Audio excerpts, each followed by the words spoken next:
Guns N' Roses kind of household. Oh today. yeah, love that band so much. God, who's your favorite Rose there? Or Who's do you my like the favorite? Do you I like the Guns. You Yeah, like the Guns? Dude, I'm all about Axl. I'm preferable. Yeah, I mean, it's definitely name yourself after the part of a car. Hey, man, he's in the '80s. Like that was probably like the best thing you could have been. And then Slash is it's just punctuation. It's just, or like something you do to somebody's tires you don't like, you know? Yeah. So you don't fuck with Slash because that's how you get slashed. And then because your tires are flat, if you drive, you'll ruin your axle.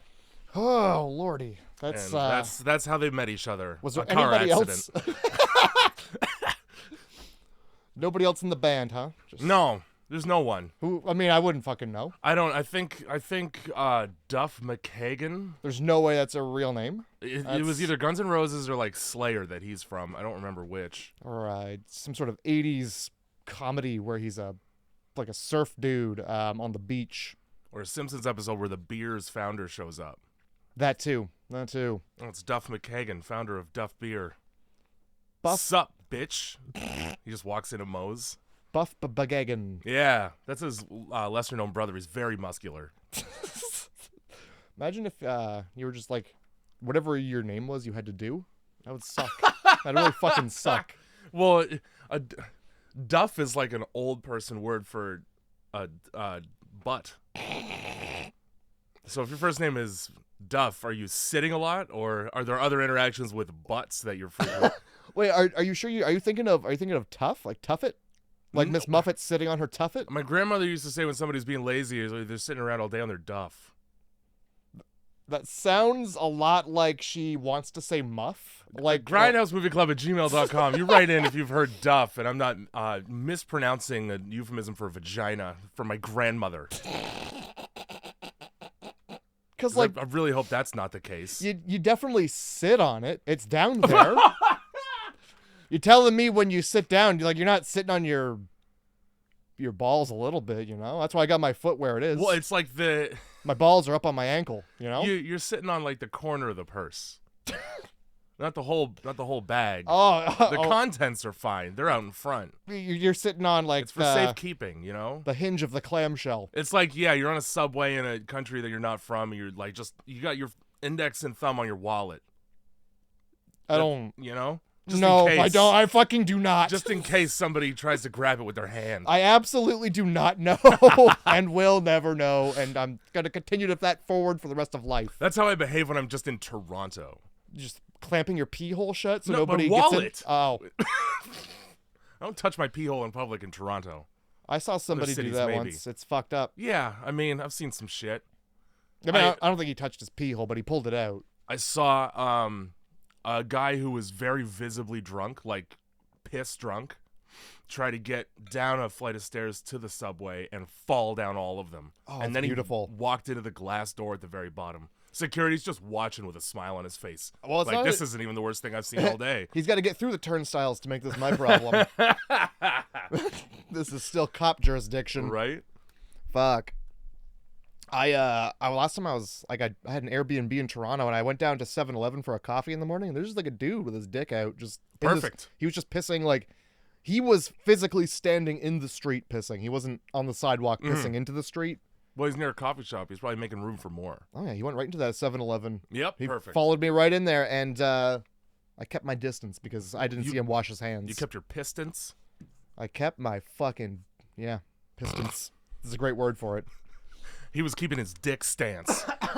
Which is a wide, two-legged You'd stance. hope because you're pissing. Bow-legged. Like, it's gonna splash all over, and then you smell all day. And I mean, look, if you're openly pissing in the street at 8 a.m, you're probably not concerned with showering either. It's the least of your worries is being clean.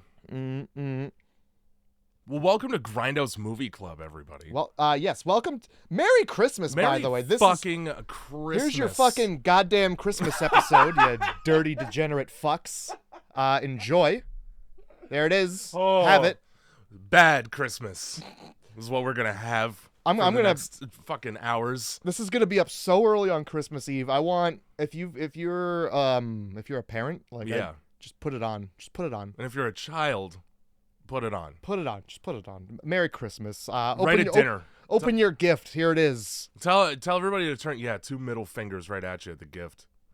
You just cut a hole like you put your wiener in popcorn when you want somebody to touch it in the theater, but it's in the bottom of the present bag so that when they open it, it's just your fingers. Oh, they don't even get to open it. It erupts out and hits them. It smacks them right in the fucking face. Like a Jack in the Box. Yeah, but like one that's like premature. So you kind of touch the handle and it's like, oh! It gets 2 notes out, you're turning the crank. Dude, oh! Fuck! Am I early? You're just so beautiful. I swear to God, this never happens. I heard it's good for your hair. It's just been so long since anybody's touched my crank. Anybody's turned my crank. Since anybody's handled my fucking crank. My dirty crank. My name's Jack and I don't wash my crank. That's why I'm in the box so often. Marilyn Manson put me in this box. We came full circle on that one. There we go. Hey. Thanks, Andrew, for the intro song. Yeah. Thank you. To this special Christmas episode of Grindhouse Movie Club, where we not only did one movie, we did 26 of them. We did 26 films of the shorter variety. And when I say short, a lot of them are just scenes from which should be a much longer movie. What you said is a lot politer than what I was going to say. Fucking garbage? Nah, would fit on right in on a shorter bus too. Probably directed by some folks who had to ride one of those to and fro. Oh, man. It's a miracle they kept all the short buses out of the shots in these things. Christ. I don't know who decided this, but they were definitely... We pulled this one off of the rotation of suggestions. Yeah, we hit randomizer. We hit random, and this is what we got, which is great because I don't think we could really do this one any other way. No. Well, yeah, because of how many it is. There are many. There's many. Well, there's one for every letter of the alphabet, not to spoil the surprise. Oh, yeah, look, there's no way we can spoil this, but we graded every single film. That's right. Now, I forgot to mention to you, I added up my score. Did you do a total? I didn't, but I can on the fly provide an average for the film as a whole, probably. Okay. Do you want to give your average right now, or do you want to do it at the end? I don't think it fucking matters. Okay, all right. Well, you know what? I don't think it fucking matters a lick. We'll save it to the end because sure. It'll give me time to think. Yeah, because I thought it might be a fun way to do it at a 260, right? At a 260. Because it would be 10. Yes, that's 10 right. points for each film. That's right. At a 260. I like that. Yeah, you give me your total sum, and I'll give you my average of its parts. All right. That way we cover all the bases. Yeah. You can go to fucking darkrosecult.com. You can go right there. You can if you want to. You can go to grindhousemovie.club. Yeah, it'll take you to the same place. Yeah, and like you just go right there. And I think there's like a link. And if there isn't, by the time you're hearing this, there will be. Yeah, what does that link go to? I'm hoping a form where you can fill out your viewer suggestions for the next time we think of doing this. Fuck yeah. Here comes Easter. We're just gonna let's ruin Jesus holiday. Let's just ruin every holiday. Valentine's Day. Fucking Family Day, St. Patrick's Day. Pride Month, the whole month. Black History Month. 30 viewer suggestions. We're going to really hit the bottom of the barrel soon if we do that. Bottoms and Barrels. Christ. It's a good name for a bar. It is. You know what? Oh, I got to stop. I keep hitting my damn water bottle off the microphone. Well, I'm don't. Sorry. I know. It's so cumbersome fucking... Stanley mug like a white girl. Oh, it's so like a big. white university student. Oh, yeah. I definitely didn't go to Michael's and pay $11 for a knockoff. Yeah, not at all. No. There's more. Oh, there's a Patreon. It's $1 a month. You know, this Christmas, give the gift that keeps on giving. Give in it. the form of a Patreon subscription for your friends and family to the tune of $1 a month. Just $1, and you help pay for the things that make this podcast seem more professional. Yeah, seem is the important part of that sentence. We certainly do keep up appearances over here. We sure do. I'll tell you. We all know what we're doing. We are paying a yearly fee for this SoundCloud because I got sick of seeing it come out of my PayPal every month. So your donations go to continuing to be able to listen to the podcast on SoundCloud. Yeah, because apparently SoundCloud only lets you have so much Thanks, in the SoundCloud. cloud, unless you pay for it. So here we are. Thanks for that. More like PoundCloud, the way you get bent over and just that's fucking right. Just fucking analed all day. And for $12, $12 an entire year, you get It's to a hear little bit more spit. you get to hear Jay say that. Yeah. Oh, yes. Before your friends do. Mm-hmm. Then that's sort of the plug, I guess. Every other horrible sound check that we come up with, just to make sure programs are working. Yeah, and it's an important part of life. It is. Because if you don't do it, that's when bad things happen. So if you want to hear all that, patreon.com/darkroastcult. Speaking of bad things happening, we got 26 of them right here for you. Oh boy! In this movie, I titled wet my fucking whistle. Titled "The ABCs of Death." So the premise here, okay. Now, do you have 2 sentences or less? Because my 2 sentences or less is the premise to this this film anthology. Yeah, 26 directors, 26 stories of death. That's whoop, spoiled it. That's your 2 sentences right there. I don't know. There's a lot.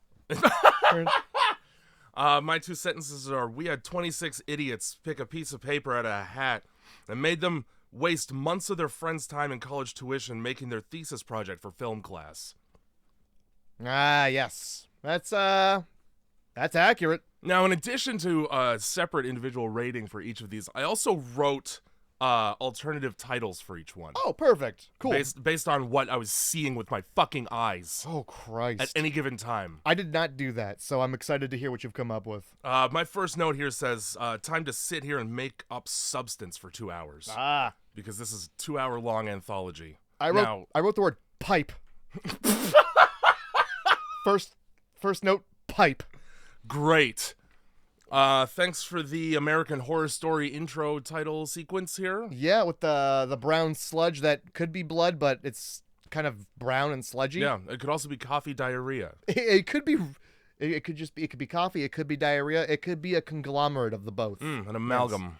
Yes, a Borg. A Borg of blood, shit, and coffee. As it washes over children's blocks. Yeah. Yeah, really, really nice. Fucking, here's your blocks. Just the worst bowl of alphabets. Yeah, hold on. Let me fucking squirt out some more shit. Yeah, I haven't covered all the blocks yet. They're not going to get soggy in uniform. And if you're wondering how much liquid, it's enough to push the blocks around. Yeah, into convenient words that spell the title of the movie. Sure. I wrote, directors are just people. Sometimes they suck. That's true. You're getting a glimpse behind the curtain here a little bit because these people just have their worst nightmares on full display. Fuck, all right, well, I mean, that's the intro to the film. Yeah. Great. Fucking letter A, Jay. Jump right in. What do we got? Well, what I gotta set the scene here because obviously set the scene. An anthology that's 26 movies long. You go, well, surely some of them are great, and to be quite honest, a couple are. Some of again, but not overall, all can be winners. That's just the way it is. Overall, this is like one of those, quite literally, I got tricked into thinking this was good by bloodydisgusting.com when I was looking at horror movies as like a 20-year-old. So I was, and then watched it once, and I don't think I made it through. I probably fell asleep. I remember seeing this on Netflix and like enjoying it and then making people watch it. But now seeing it again, I go, holy moly. What were you smoking? Nothing. Fucking. That was the problem, I guess. Fucking meth, probably, to like this. To like this, you probably have to be bludgeoned, I think, over the head. You have to be blind to deaf. Yeah. Film 1, the letter A, obviously. The title I wrote here is A is for after school programming level of acting. All right. Because like this is, I'm not gonna lie, probably my favorite one. There's no way that's true. A? Yeah, A is my favorite one. Wow. All right, so this thing just blew its whole wad early. First thing it for sure you. did. Those other ones are good, but like A had what I liked in it. So A didn't have enough of what I wanted to like in it. A woman stabs her husband after making him breakfast in bed because I guess she gets tired of hearing about how bad she burns the bacon. It was too many B's at once, and my mouth couldn't handle it. I really liked the like she's. I mean, you said bad at acting, but what she really is bad at attacking this man. Yeah. I don't know. The technique for stabbing somebody to death isn't to swing the knife feet from them. She doesn't commit to it. There's no commitment. Hesitation there. She stabs a bunch of times, but like, yeah, within a safe distance. And like, if a sick man in a hospital bed can fend you off, this is not your game. This is not for you. Play something else. Because he only has one arm, and he's just like, no, don't fucking stab me. Don't stab me. Well, I just told you the $40. You don't make sense. You're tying two granny knots with a loop, and it ain't happening. Oh, it's a talking dog. Shout out to Brandon DiCamillo for being hilarious. My understanding based on another one of these is that they're all given $5,000 for these. About that, yeah. And you get a letter, and then you have to make a movie based on a word that you pick that starts with that letter, which calls into question a lot of words that people picked based on their letters. Yeah, because like, you could pick any letter. Sure. Or, sorry, any word. Yeah. There's a lot of words. Dictionary's fucking long. They keep adding boy. words to it every year. Mm-hmm. Much to my chagrin a lot of the time because yeet is in the dictionary now. I also don't grin. I she-grin, which is a chagrin. Yeah. It's it's like what the Grinch does when he's pissed. He chagrins? Yeah. That makes sense. Yeah. So this Nonsense. one blew the entire $4,000 on the gore budget in this guy with this guy in bed. Perfect. Because he gets his hands split, and then he gets, like, boiling grease poured on his face, and he Oh gets my stabbed in God. the neck, and, like, beat about the face and head with a frying pan so many times. Too many times for him to continue to be awake. It's good. So, all right. So this lady, she comes in, right? What I really liked about this is that when she's not in the room, the camera still follows her, because it's like she goes out of the room and then goes behind the wall, because the camera follows the wall to, like, the corner, comes back, and she comes back in the room with, first of all, she's stabbing him, and she stabs him in the worst way you could ever get stabbed. The hand, right down the middle of your hand? Just removing two of your other fingers. Yeah. And oh my God, they just dangle there. It's so good. They do. So and good. They do dwell for a long time on, like, how annihilated this man's getting. Like, you're just forced to kind of sit there and watch him slowly die. Oh my God. And like the struggle when she goes to stab him in the neck. Yeah. And that still doesn't kill him. So she has to go, she goes out of the room and it like follows her along the wall again, comes back, and she's got a frying pan full of French fries. Yeah, which, good morning? Yeah. It's not breakfast food. Well, I mean, maybe they're home fries. I don't know. They're not. They look like chip fries. I'm not gonna tell you. I don't know what language this was, but well, this was Spanish. Well, maybe French fries are a breakfast thing. Well, we're not in France. Either way, he's forced to eat that and the grease and the frying pan all at once. Well, he's gonna be full for the rest of the day here. And like, of a knife. Well, yeah, it's up in his throat. If like you can't bludgeon a man to death with a frying pan, for fuck's sakes. That's and it's cast iron. You've chosen so many ways to kill this man, and like they all should be pretty quick ways to die. And most of these are enough, yes. Yet you have to sit there and just watch him as he's like, blah, blah, blah, blah, blah. Why? This was all before I got I figured out the subtitles, so I don't know what they're talking about. But anyway, you do need a subtitle file for this if you're not watching it on DVD or Netflix, if it's still impossibly on there. It's not. I wouldn't assume so. It's I nowhere. think they probably learned from their mistake on that one. It's nowhere, because I bet you somebody sat down and actually watched this film and they got around to like L, and they were like, because that's what I did. There's two that I fast forwarded on. Yeah, and that's fair. I kind of just closed my eyes a little. Straight up, I was like, next. Next. I get it. All right. My problem with the letter A here is that, it stands for apocalypse. And you'd never know that because all of the fun stuff is happening outside of a window with the curtains drawn. Like, there's a way more exciting movie out there. There sure is. Instead, we're stuck listening to this bitch's fucking monologue about why, well, I had everything lined up so that we could die during the apocalypse. I've been poisoning you for months. This sounds like it has nothing to do with the apocalypse. It sounds like you're really bad at poisoning. Also that. What did you choose? Bananas? Also, like, she draws the blinds. She could just be playing the sound of car crashes outside and just be like, see, you hear that? Now it's time for you to die. She just got a Peter Gabriel stereo out there. Car accident footage on her phone hooked up to the aux. People are fucked up out there, man. This is better, I promise. Yeah. Let me stab you. Yeah. I just want to... cuddle you to death.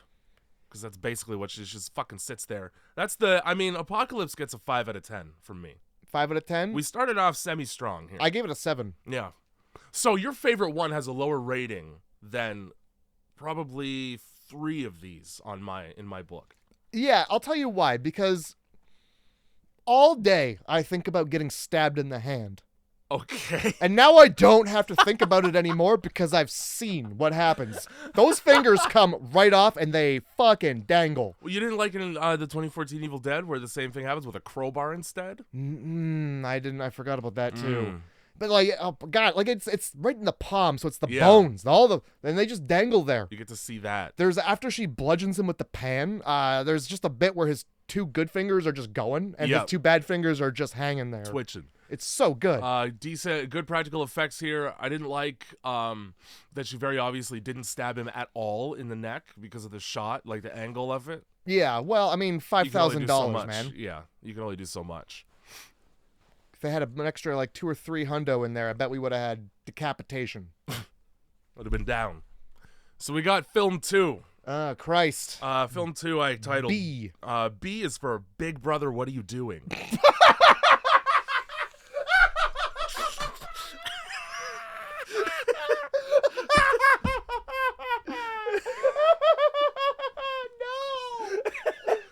God, no!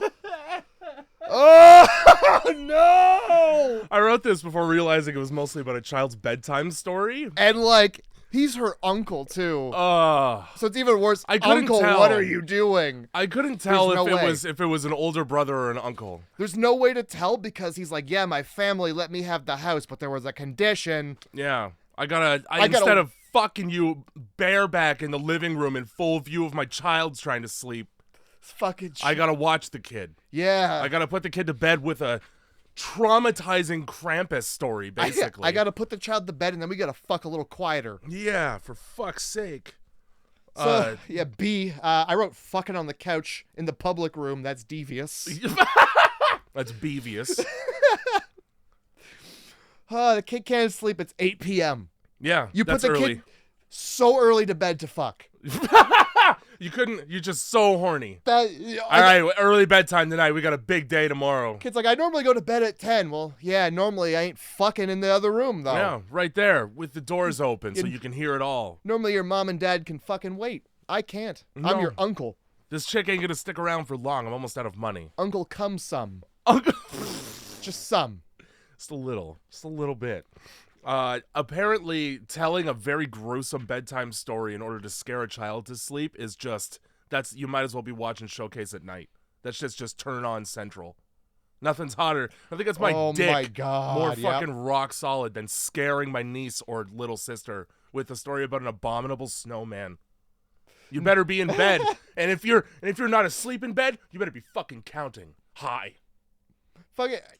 So that's the whole moral of the story. Yeah. You go to bed at the right time and you count high. Yeah. And then a giant snowman, Jack Frost, won't come through the window and eat you. It's so dumb. Yep. Well, I'm not gonna tell you what B is for yet because it's bullshit. But yeah, he puts this fucking kid to bed and she's like, I normally go to bed at 10. He's like, yeah, well, being a kid's ain't that a bitch? He says something to that extent and then like goes to close the door and then instead he's like, he sees like this comic book on the ground about an abominable. What the fuck is the word, Jay? Abominable. And what does it mean? Because we all capable of abomining. He's able to abomin.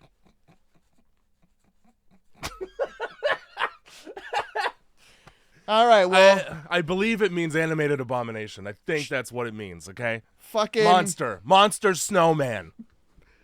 Yeah, it's, to be honest, say that. Nobody fucking uses the word abominable anymore. Nobody uses it unless they're stumbling through trying to say it right now in this context. It's Porky Pig trying to say abortion. What side of the fence is he on, though? It's a abomination. Oh, fuck. Abortions are He's just really scared by it. Motorcycle. Don't get him. Don't get him. That's all, folks. And they close the big butthole. I mean, it was Warner Brothers in the 40s, so probably it was, don't get them. God says don't. Fucking Daffy Duck, Porky Pig. Daffy Dick. Anyway, so good night. Yeah, fucking. So the whole thing is, so first of all, they're in Mexico. And he's like, yeah, there's an abominable snowman out there. Oh, so Yeah? you're fine. Yeah? Is he fucking liquid? Is he a puddle of fucking evaporated water? There's a puddle with coal in it. We're in for Mexico. Eyes. Yeah. The window's open. The- And fucking, then this hot to trot young lady comes in. Oh, is she not even in bed for long enough to have fallen asleep? Here's my tits. Yeah, oh Here's my fucking tits right out. What's this kid not doing asleep? How about I fucking... No, oh my god, the kids are dead. Tell them about the dead kids. I don't know. She comes in and she starts like amping up the story because it's like, yeah, there's the fucking government made a deal with the snowman. He can live in a fridge. Yeah, because the story of the snowman wasn't plausible enough for this 9-year-old girl yet. Yeah, we got to bring the government into it. Then she'll think it's real. Yeah. So anyway, yeah. There's the snowman. Kids are found dead with their hearts ripped out. That's the whole thing. And she's like, oh my god, so is it like the boogeyman? She's like, no. This is worse because the boogeyman just takes you. John Wick is the man you call when you want to kill the fucking boogeyman. That'd have been a fucking great twist to this one. But anyway, no, this guy he rips your heart out and then you watch him eat it and you die. So yeah, it's fucking worse. Yeah, it's way worse. To be honest, I think being abducted by the boogeyman is definitely worse because honestly, he's keeping you alive. Just so he could go boo. I don't think that's the kind of boogity he's boogity boo. Up in your rectum. Fuck. Oh no. So the boogeyman can use you like a fucking finger puppet, then lick his fingers clean after. That's what the boogeyman's doing to you. Stretch you out like an old sock. So I'd rather have my heart ripped out by a snowman. I'd certainly rather not fuck against the open window so the homeless man down there can see from the ground. So apparently in Mexico, everybody but this child knows that there's a garbage collector. The creeper from Jeepers Creepers. And he walks around with a bell, and he rings that bell, and that means bring out your garbage. Bring out your fucking trash, and I'll put it in my shopping cart and rifle through it like I'm looking for cans. Sort your diapers out into this bin. Those are for me. The used diapers. And so everybody knows about this man who's a garbage collector who comes around because, apparently Mexico doesn't have A, garbage trucks, or B, bigger bins. Or a government. This guy's got 2 trash cans on a wagon. How much trash? Your taxpayer dollars at work. He takes 2 bags and he's got to turn around and go back. Yeah, to where? Home? I mean, yeah. He's making a fort. Anyway, so it's time for tits. Yeah, it's time for tits and fucking. And TFT. And then they get interrupted because he sees the garbage man. He's like, shit, I didn't take the bags out. My parents are going to get so mad that I fucked you up on the glass window instead of taking out the trash. Wipe these fingerprints off the window while I get rid of this garbage. Thanks for scaring my niece to sleep while I... Perfect. Slap your tits up on the glass. Hell yeah. Put your titties on the glass. So he goes down to fucking give this old creepy dude hobo the garbage, and he gets killed with a pizza cutter, which that doesn't start with B. It does not. B is for blind hobo. Because this guy's only got one good eye, and apparently that's enough to see fucking. So that's all that matters. He's got He can't be too bummed out. Instead of seeing into the future with his milky eye, he just sees fucking. Yeah. He can sense. He can't unsee it. It's playing against his eyelid all day in that eye. It's like when Professor X goes into the fucking the Cerebro. Yeah. But it's a little bit too much for him. It's instead of seeing other mutants, he's just seeing fucking. And he's like, fucking. No wonder I'm pissed all the time. Let me drag my trash cans down to the fucking. So yeah, he really pulls their hearts out, and then the girl, she heeds the advice and she counts sheep. Yeah, and that means that he can't see her with his good eye. Apparently, yeah, he can't see the child-sized lump under the blankets there, and he can't hear the 1 sheep, 2 sheep, red sheep, blue sheep. That's the fucking movie. He just leaves with garbage. Which I assume is just the bodies of the people. I think so. It's probably implied. I didn't like when the titty lady fell through the door and just like her her heart is out, but there's like a nice CGI hole, and she can't move because they've matched the background through the hole. So if she moves, then it fucks up the green screen. A little bit. I didn't like. Why would it be a clear hole through the body? Why wouldn't it just be a divot? It would. Either that or it would be closed hole, because like when you get shot, there's not a bullet hole through you either.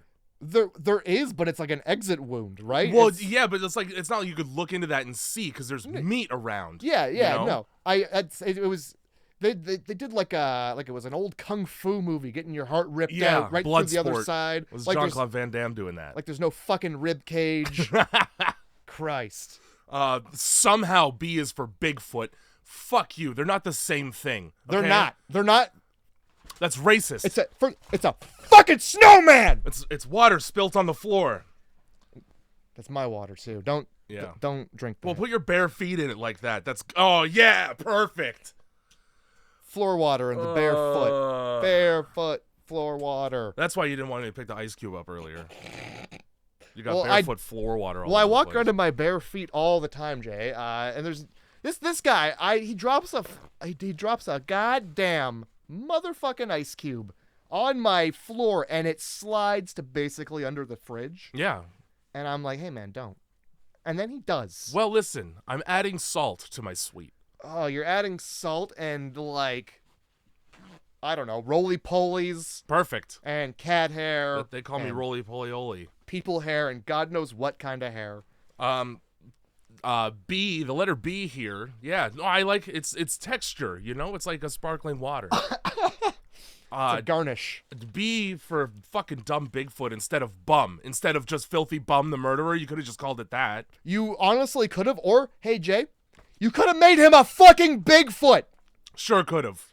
You could have made him a goddamn Bigfoot. Instead of a harbinger from another horror movie. You could have put these people in the woods. Yes. In a tent. Cheaper. And it would have been a goddamn Bigfoot. Yeah, it probably would have been a better movie. Nah, instead you're just being rude to a bum. 2 out of 10 for Bigfoot. 2 out of 10? I wrote 4. All right. And I don't know why. Because it definitely was a 2 out of 10. I'm really unforgiving with these ratings for the most part. So was I. There's some pretty harsh words. Harsh words said, I would say. Know? They deserved it. This brings us to film 3, which is the letter C, which stands for Christ. A lot of these are in Spanish. 3 in a row in fucking Spanish. Yeah, I was getting a little frustrated. I texted him like, I'm just going to start guessing what they're saying, Jay. You're already 3 deep.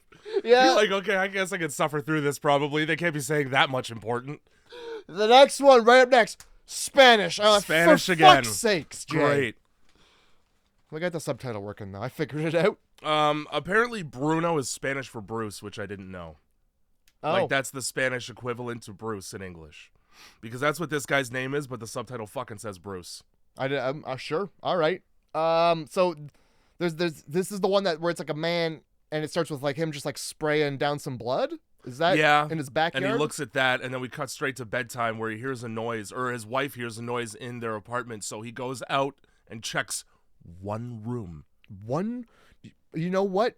He doesn't even check behind the couch in that room. Check is a very, very, not the right term, I would say. No. Glances into from the hallway. Peeps is a good one. Peeps into his own apartment real quick to make sure there's no burglars. I don't even think he flicks a light on. No. Well, it's hard to go back to sleep once, your eyes have seen light in the middle of the night. That's fair. It's not worth it. Yeah, it's not worth finding a burglar. It's not worth, a bum.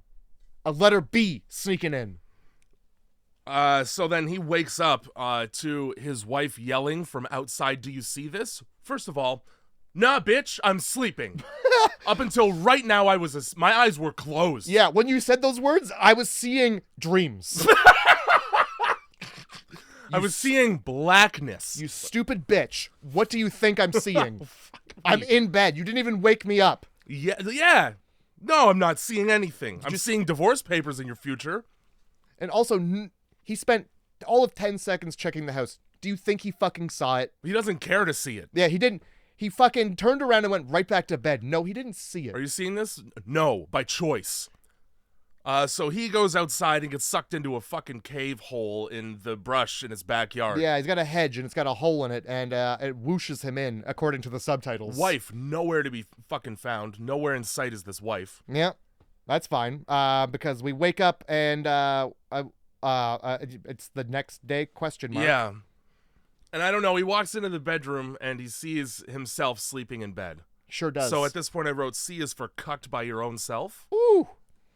So that's the sound that startles them. He runs into the living room and hides behind the couch to see himself come out and check for the sound that he didn't fucking barely check for, obviously, because there he is right there. Because the cave hole is an interdimensional portal that takes you back a day and also clones you. Yep.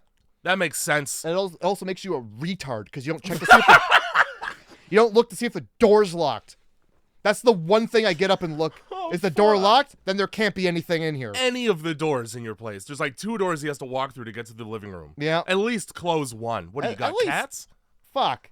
So next day, and he's watching himself getting sucked. Yeah, he gets sucked, and then he goes over to the hole, and then from behind him comes him, and he chokes himself out to death. And it's like he's got a garden hose with like barbed wire around it, so I thought that was kind of neat. Yeah, He's been waiting. He's obviously been like, I need a tool. Where are you getting barbed wire from? It's Mexico. The fence, any fence. And so he dies, and then he looks at the blood because it's from his own clone head, and then that's C is apparently for cycle. Mm-hmm. Yeah, he throws himself into the hole, and then we start over again. We could have just you could have just had the 2 decathlon competitors on bikes. You could have picked a better word for C. Yeah, how about cyclone? How about cunt? Just have a giant fucking tornado. How's that? How about kookaburra? Cunt would be great. It's just his wife being a bitch for 5 minutes. Capital. Creation. Yeah, let's go. I didn't even Creatine. bother because anytime I thought super hard, I was like, oh, here's 5 better words for this. Crapping to death, which is like 2 of these other ones. Oh, how about up. a half dozen or about shitting somehow? About shitting and like assholes and butts. Yeah, and just like lots of that. Apparently, the world there's at least 26 fucking deviants. I don't know how they found so many goddamn deviants who direct films. How are there? There's no way there's directors or deviants. Are you fucking kidding me? Oh, surprise. Who would have thought? Weinstein wasn't the only one. I somewhere in my notes here wrote, what fucking sex offender registry did they pull these directors off of? C for cycle gets a 2 out of 10 as well. I gave it a 7 because it was kind of interesting. What? I mean, it wasn't like great, but like there was a premise. It could have been a short film. It wasn't just like here's a fucking scene. Oh my God. You know, well, none of this shit's explained. You have no choice but to make assumptions about what that hole is. But yeah, but this one could have been a nice short film on a DVD you buy at the dollar store, you know? It raises more questions than it answers through its runtime. What the fuck is the hole? How did you not notice that before? Why didn't the realtor disclose it like a murder? I'm pretty sure you're supposed to legally. Fine. So many questions. I'm changing it. Nah, I'm not. No, it'll fuck up my end number, and I don't feel like keeping track. 7 out of 10 because it was interesting. All right. Film 4, D is for dogfighting, obviously, but it should stand for dental neglect because look at this guy's fucking teeth. Yeah, I believe this man is not one to have a rooftop, patio, couch, living room house. You know, he probably lives in the same dogfighting ring that he's fighting in. I think it might be B is for bum again, over here. But yeah, we're gearing up for a UFC style fight is what I wrote. But they're literally just taping his fists into fists. Bigger fists. They're just taping fist tapes. Now, this entire short film is in slow motion, which is a good idea given its content. Oh boy, you really don't want to be showing what you're showing in fast motion. No, because that makes it real. Well, either it would be real or it would be extremely silly. It sure would. Because when the twist is that, as it turns out, he's fighting a dog, which I don't know why you would be surprised by that based on where you are. It's either a dog or another animal somebody wants killed. Well, the dog's out of frame, and then this big guy just has a chain. And so you think he's bringing the chain into the ring? Well, and he's shouting at the end of the chain, so I'm guessing there's an animal there at least. He just wants it to behave. The chain. I was hoping it was gonna be like a not a real animal. That's kind of what I was hoping for, like a not a dog at least. I was really hoping I wasn't gonna watch a man punch a fucking dog for 5 minutes. Just watch a dude pound the shit out of a dog in slow motion, and I don't mean fuck. We do not mean fuck. At all. We never said fuck. We said pound. Like, he beats the fuck out of this dog for a while. Yeah, I really didn't take many notes because he's just punching a fucking dog in the face. And then the tables turn for a little bit, and it looks like he's going to lose. Now, I did like that because it's in slow motion, you get away with a lot, like exactly like you were saying. So really you get to see like hardcore bites on actual meat, which is like, maybe you just dressed a steak up to look like a hairy thigh or something. Probably something like that. But I liked it because it wasn't bullshit. Now, as a dog attacking what looks like a person, that's fine. Yeah, yeah. The slow motion was nice. Gritty color palette, that was cool. At the very beginning of this, you see over the head of the fighter, missing dog poster. I did not pay attention. And that comes into play when for some reason, he waits until being bitten literally in the throat before he says the name of his own dog, because this is the dog that was missing and it's his dog. Yeah, I think I would have said it right away, like, buddy. Yeah, hey, buddy. Fucking maybe don't fuck up the fat guy because you're right beside him right now instead of later. Yeah, don't hang off my flesh with all of your weight. You know? Maybe we won't do that today. Yeah. I don't know. Fuck. Like also, Johnny Knoxville in Jackass when he's yelling Oklahoma. On his ass cheek, got meat in his mouth. Fuck. Yeah, I don't understand why the dog, because like when you watch like animal reuniting with their owner videos, they're always like, oh my god, they're stoked as fuck, you know. They don't need to say my name before I stop biting them, you know. Yeah. I just don't bite them because I'm a happy dog. Yeah, I can smell you from here, and it's great, this smell. I mean, it's been better, the smell. You're still a bum. Time has passed and some things have happened to you in a minute. Yeah, boy, oh boy. But so that's the twist in this one, is that the fat guy who's holding on to this dog gets killed instead, and somehow that grants him passage out of the fighting ring where somebody needed to die because bets are being placed. Yeah, I guess you kind of just get killed if you do that. And like in this case, I don't even think that would have been an option for betting. Like dog kills owner, man walks out. Yeah, so, I don't. What does house win that one? I mean, you could probably, because these bookies, like, they'll probably put money down on anything. But if you like brought that to them, they'd be like, okay, 100 to 1, you know? So somebody in this crowd is a fucking millionaire now. Somebody with intuition. Somebody's walking out of there. I bet he owns the dog. And they go, there's no fucking way that's possible. I bet the dog is purple. I don't think so, man. And I doubt it. So fucking D for dogfight gets a solid 7. Wow, I give it a 2. I really liked it. I would actually recommend this one. I gave it a 2 because it's a man punching a fucking dog for 5 minutes.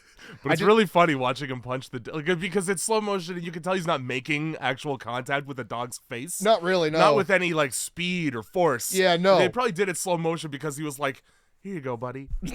Yeah. Just like lightly taps him with the glove.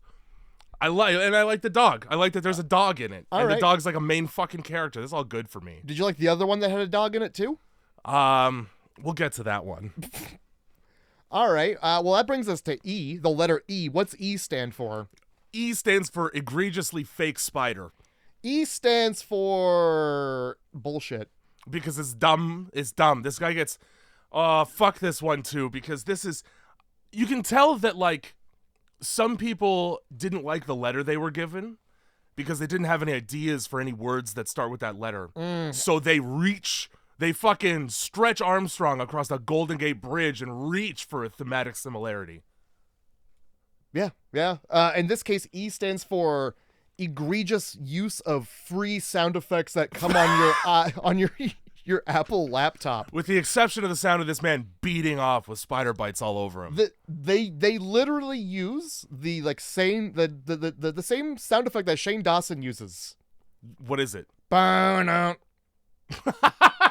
Burn out. Was this reverse Jaws? It basically is. It's a fucking trumpet sound, and it's right there in iMovie. Yeah. It's right there for free.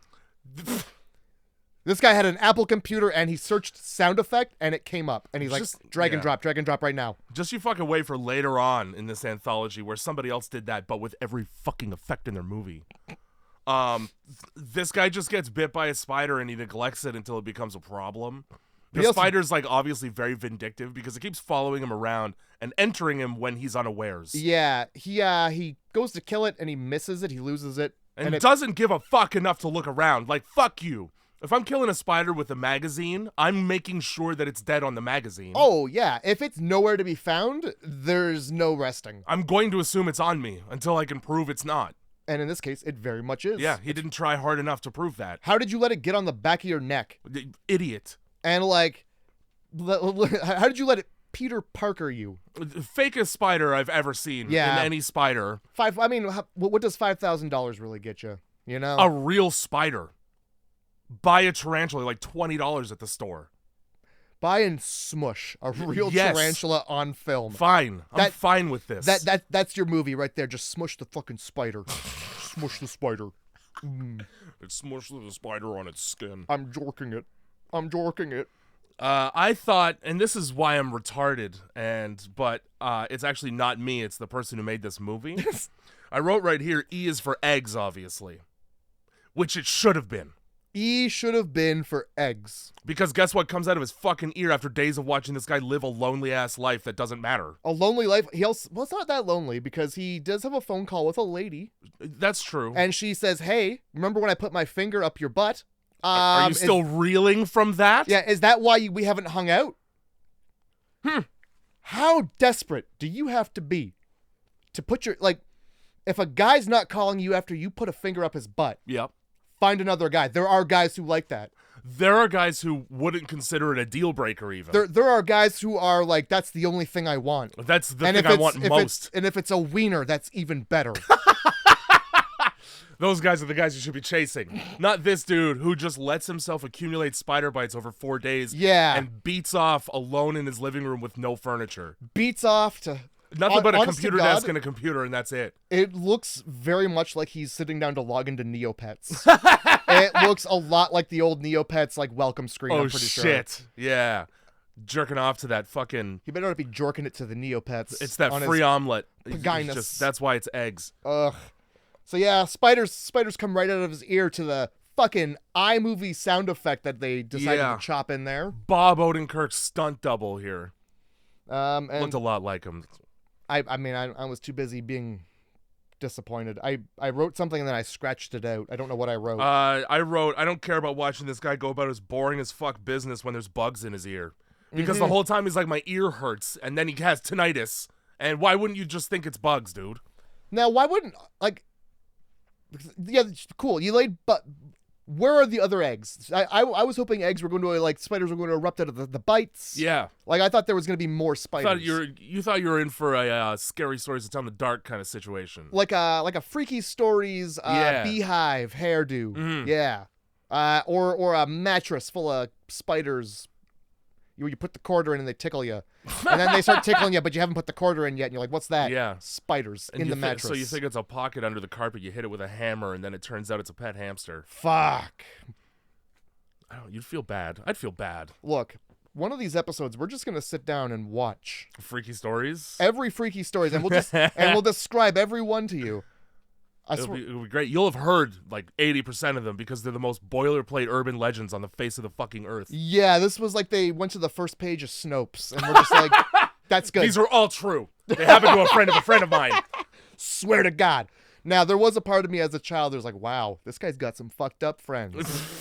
Every single friend of friends has these fucking kinds of stories? Where are they finding these people? Where do you live, hell? I'm never going to a mattress in a motel. I'm never trusting mixed nuts in an old lady's house again. Oh, yeah, because she fucking sucks the chocolate off Yeah, because you got no fucking teeth, huh? What are the... I can't remember anymore. There's so many. Pretty unacceptable of that old lady not to offer up sick dome for this house cleaning, given how much sucking she's doing in her off time. Oh, my God. Pretty fucking ballsy of her to just put them right back in there and assume nobody else is going to try and eat them. Wouldn't you grab them and be like, why are these wet, you old bitch? Yeah, why do these... Yeah. Why do they gag yourself out with the statement you yourself is going to Why make. do they smell? like halitosis. Halitosis and mothballs.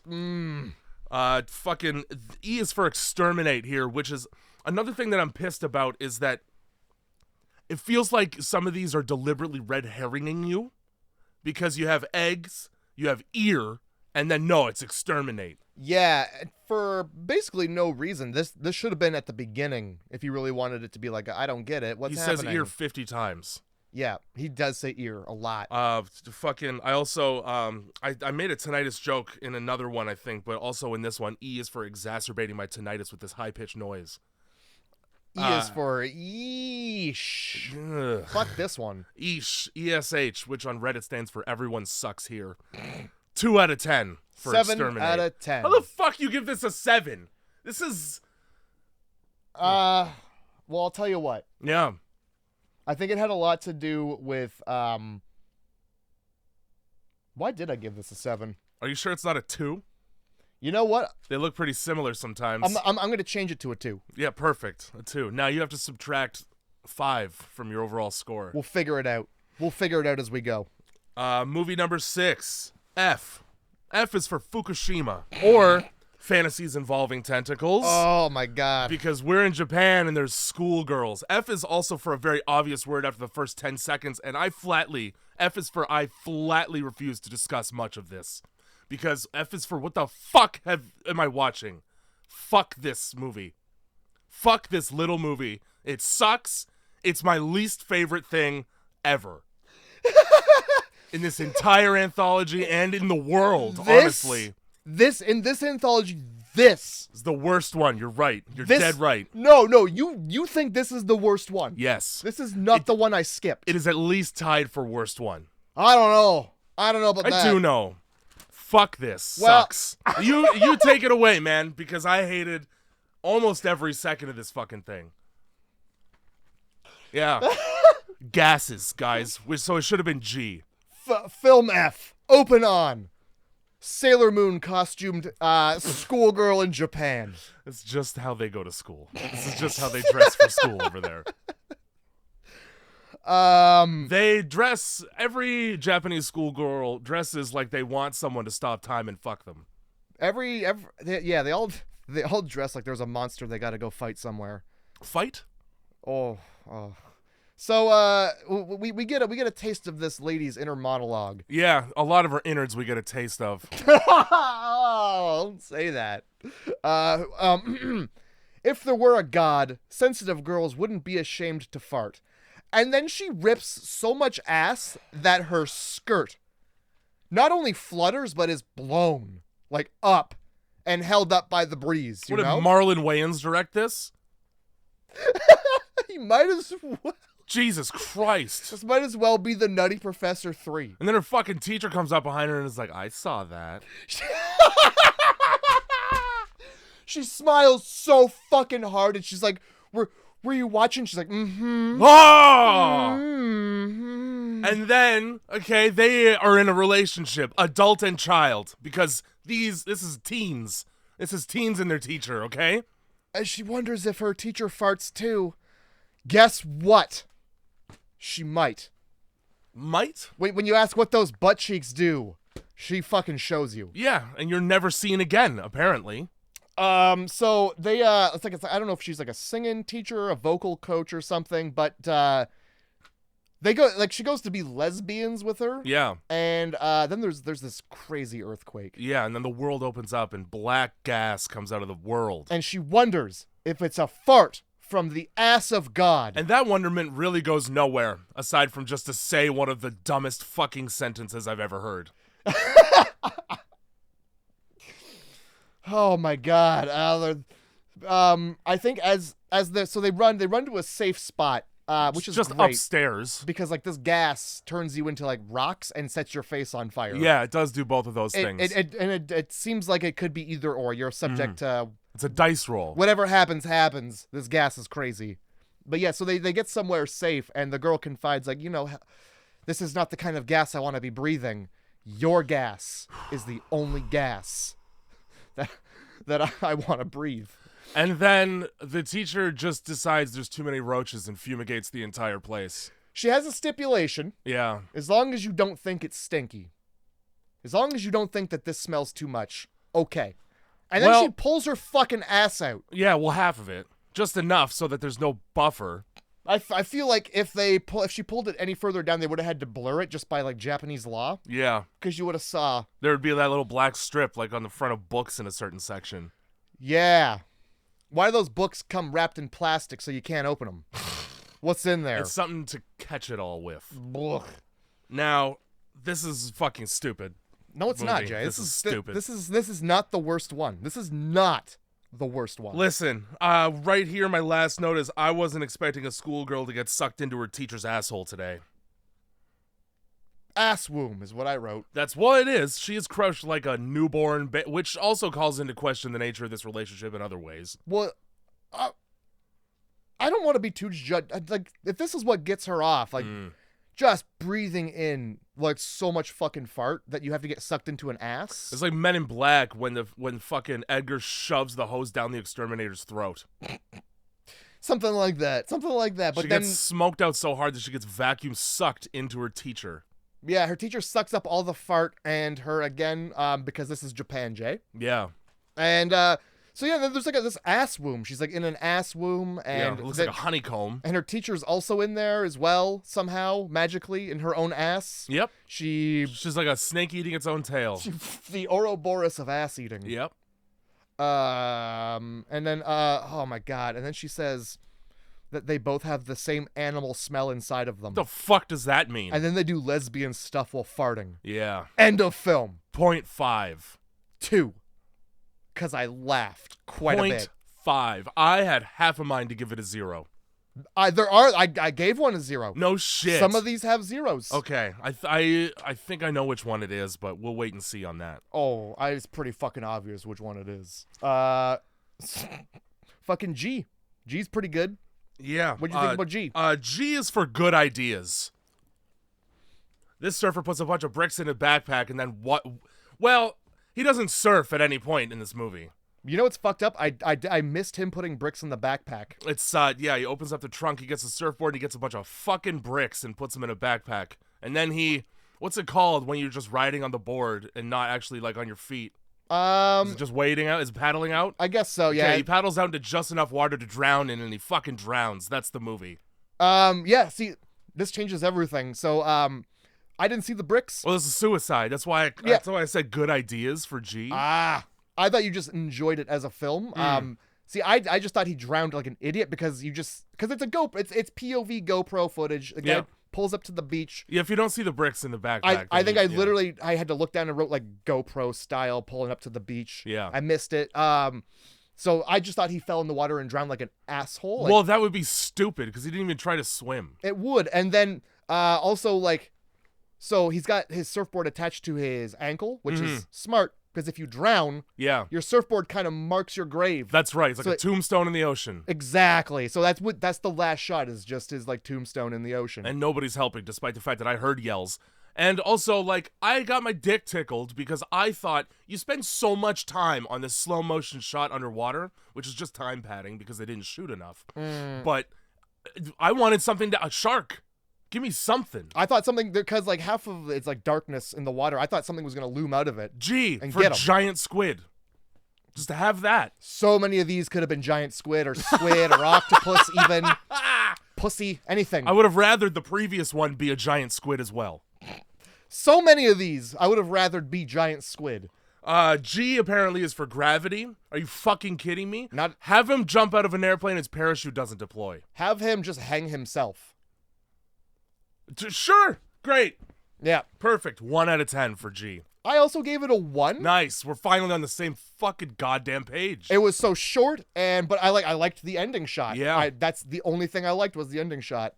But it still gets a 1 because nothing. It's nothing. It's nothing. It doesn't get a 0.5 because I wasn't actively disgusted by it. There you go. All right. Oh God, what is? Oh, it's H. Yeah, you get two guesses as to what H stands for in my notes here. Is it whore? No, that starts with a W. It sure does. Ho. Is it ho? No, it's Holocaust. because these are Nazis. Look, I also would have accepted Hitler. I didn't want to say it. I just didn't. And if you thought that was bad listening at home, here's my first note. What the fuck is this furry wet dream from the depths of Looney Tunes Rule 34 fan art? Pretty accurate. I wrote fur people. So yeah, you get a Bulldog Air Force pilot, and it's very obviously World War II based on it is. The Winston Churchill speech? Yeah, and the fact that you're looking at basically every dystopian film's idea of what Germany in World War II looks like, which is just a bleak-ass building in the rain. A bleak-ass building in the rain, and then for some reason, have you seen The Mask? Yeah.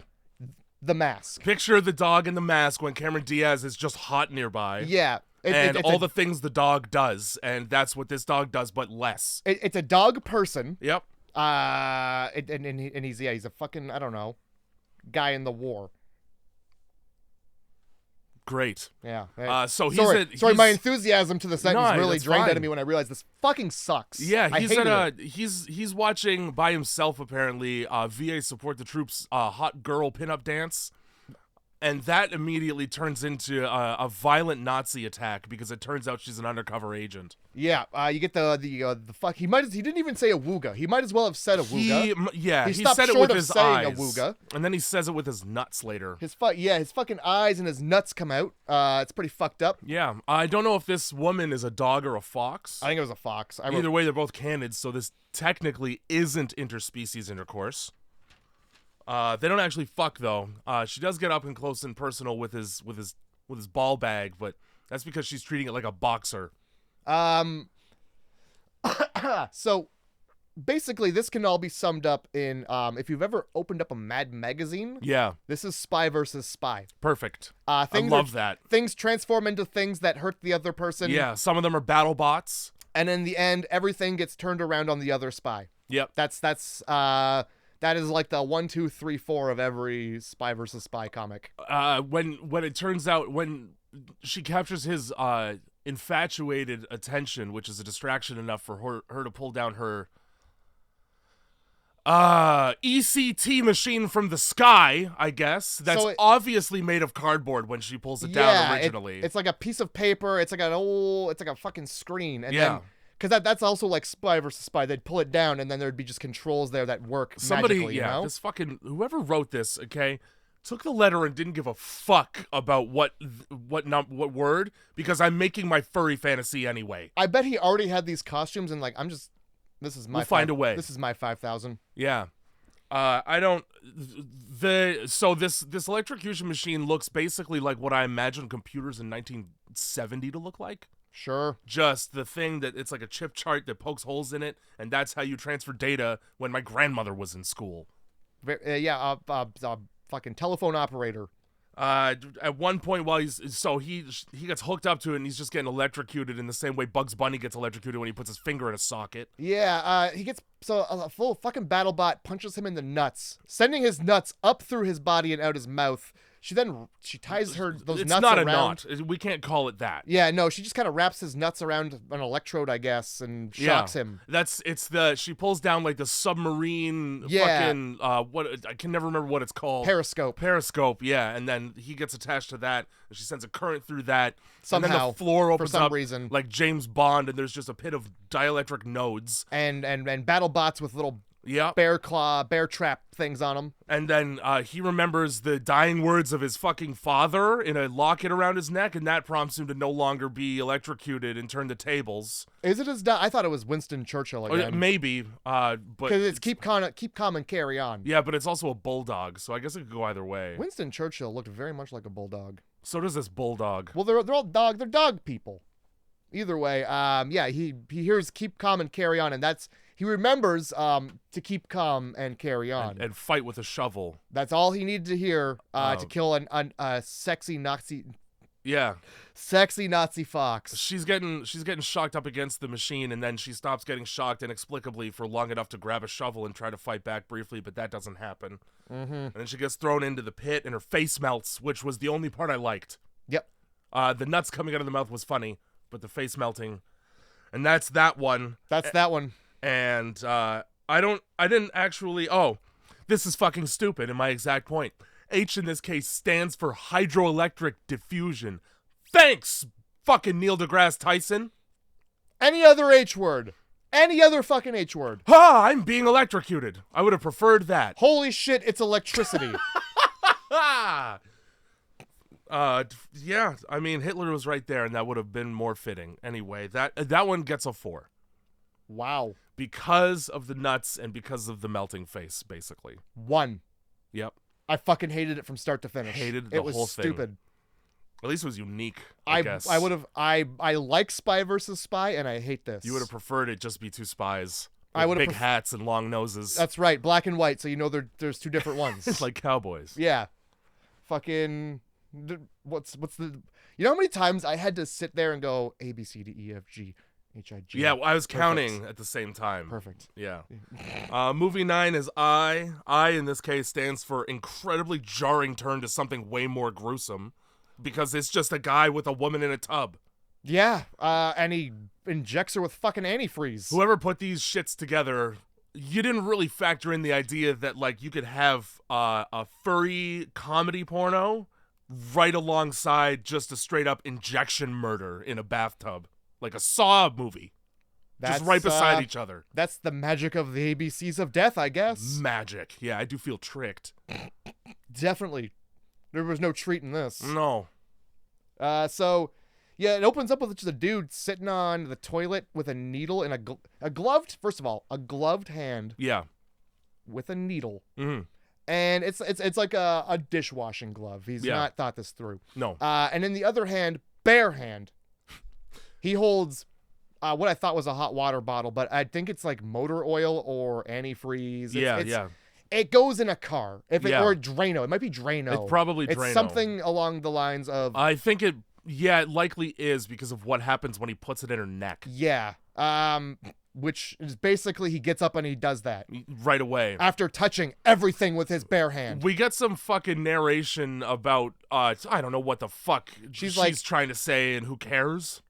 Yeah, that's about it. She's trying to say some heartfelt, emotional, dying words shit. I never thought this would happen to me. Okay, whatever. Well, it is. You got the 2 slippers beside each other, so it's obviously your fucking husband. But yeah, there's like a ring on her finger, too. Sure. Yeah. It doesn't fucking matter, because we just watch her die in a tub for the whole movie. That's the movie. Yeah, and it's pretty fucking realistic, I would say. Yeah, and gross. Yeah. I don't like... this is another one. I should have stood for itchy.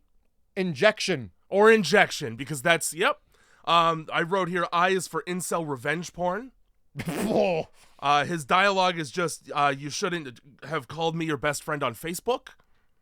He doesn't have any dialogue. I just picture that as what he's thinking in his head while he's killing a woman for snubbing him after he held a door open. Friend zone, now you're in the tub zone. This is the other, I is for irritating my tinnitus with this high-pitched noise. There it is. I found it. Boom. As it turns out, no, it stands for ingrown. That's a stretch.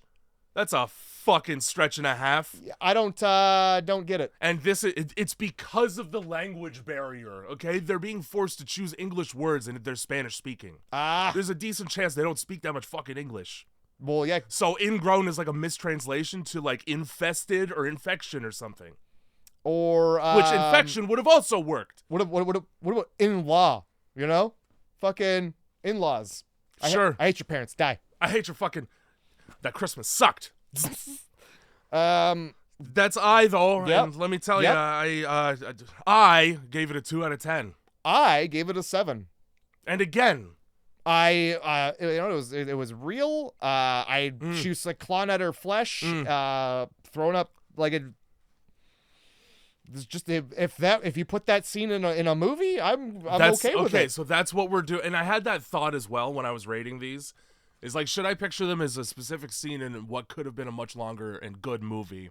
I did that for some of them. Some of them like deserved me putting some, like, you know, I could see this being a pretty good movie. Yeah. Some of them are is a dog with his nuts coming up out of his mouth and doing Jim Carrey awooga eyes with his tongue hanging out to some fox pussy. Why is she even wearing a dress if she's gonna let her fox pussy hang out like that? Donald Duck in it this whole movie. Oh my word. Yeah, most of these I sort of I chose to rate on their merit, which is why most of these numbers are quite low. Oh, fair enough. All right. Well, that brings us to the letter J, and I'll tell you what. Yeah. J is for shitty Japanese wig. Similarly, I wrote J is for Japanese as fuck. More Japanese. Now, First note, what the fuck is this? First note right here. I can see it. Japan has let me down twice in a row now. Okay? What, are you... Actually, I'm lying because I liked this one. Yeah, this one was great. I went through my notes more and I liked it. I actually, I thoroughly had a good laugh with this one. This one was good. Jay is just a samurai committing seppuku because I only assume he has done something to disgrace people.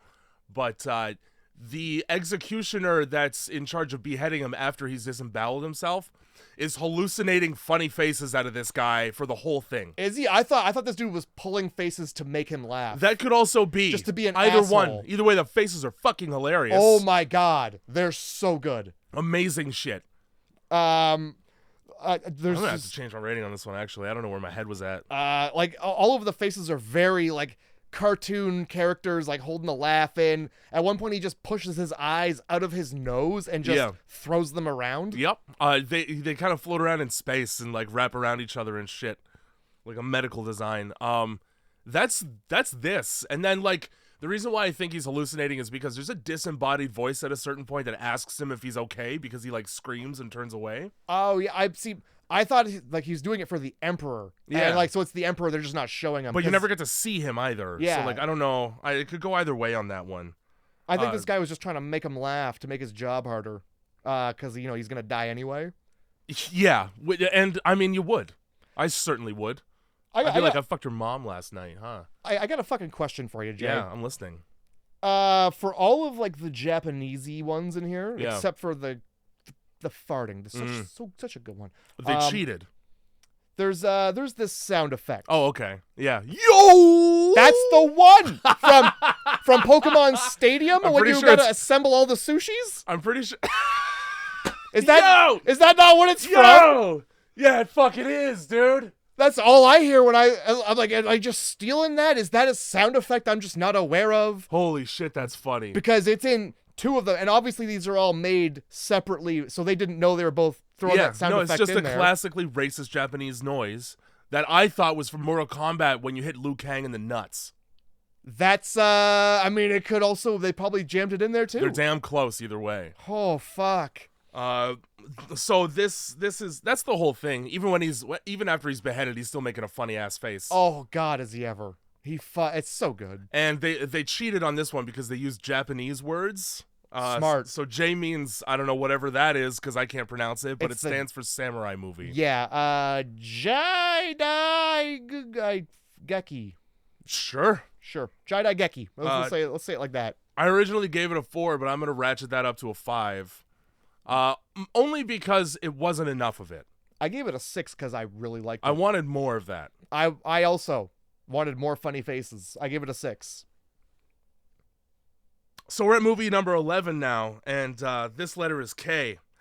Right here I wrote, K is for kill me so I don't have to watch this cartoon about shitting. Yep. And that's really all I wrote. Yeah. Actually, that's a lie. I wrote one more note. That, it says, I don't care about this in the slightest. All right, well, I took some fucking... Let me take the rein. Look, great film. Horrible, terrible film. Jay doesn't like it because there's poo in it. That's right. That's very right. You know what? I would be fine with there being poo in it. What I'm not fine with is it being all about it. Oh my God. You went to all the trouble of animating this. Whoever made this. Well, I'm really glad that they didn't film it because it would have been gross. Yep, that's right. To see a real piece of poo. It's already gross. So I wrote animated girl shitting, poo is alive and not flushing. Yeah.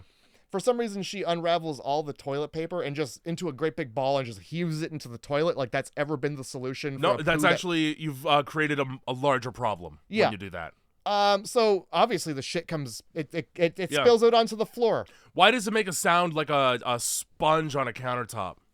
It's really squishy. It's a squishy, spongy, rubbery poop. It's like a fucking everlasting gobstopper, dude. It doesn't fucking, it's indestructible. it's very rubbery. It's a rubbery shit. I'm trying to think of what like it reminds me of. It's like chewing on like a rubber ball. It's definitely a cartoon of a chewing scene. Or a chewing scene inside a cartoon is the right way to say that. You don't want that when I can't fucking remember. When you're animating shit. It may honestly be a Freaky Stories episode where somebody is just like chewing rubber. Well, either way, it's a terrible sound for poop to be making as it's slip-slopping all over the floor. And this is just a fucking slapstick comedy of a woman trying to get rid of her own embarrassment in a bathroom at a party. Work function, as a matter of fact. Jay has a very vivid knowledge of this because he loves it so much. Unfortunately, people remember the best, the things that are the most traumatic. Jay likes to sit here and pretend like he's not all about poo. But then when it comes down to it, he's like, I remember that poo movie. I got enough brown in my skin tone. Man, remember the poo movie? No, I remember. I bet you gave it a 10 out of 10. Yeah, you bet that? So the poo is just giving her a run for her money here. I liked when she skewered it on her stiletto and tried to scrape it into the toilet as if that was the solution. I was disgusted by that. The only redeeming part of this is like using the bra as a slingshot. To fire it like, here's your fucking shit, you dirty toilet. Here's your fucking shit. There's more toilets in this anthology than I've seen, and I'm a plumber. This shit goes right in the toilet. That's where your shit goes. Where it fucking goes, right there, huh? Fuck. Put your shit right in there. K is for klutz. So I don't understand why she falls and like the poo goes in her and comes back out the front. Yeah, like she exposes her ass a little bit, I guess, and that's just enough for the poo to go. I know where to go. Perfect. Home. The door's wide open. Home. And it goes in one end and out the other, and she dies. Came in a little too hot on the entry there. And then so the whole time there's people outside and they've been banging on the door. So they finally get the door open and she's face down, ass up on the floor, and you hear somebody go, ooh la la. Just the way I like to fuck, said that guy. Sure did, to all of his friends. Now close the door. While blood pools around her fucking head.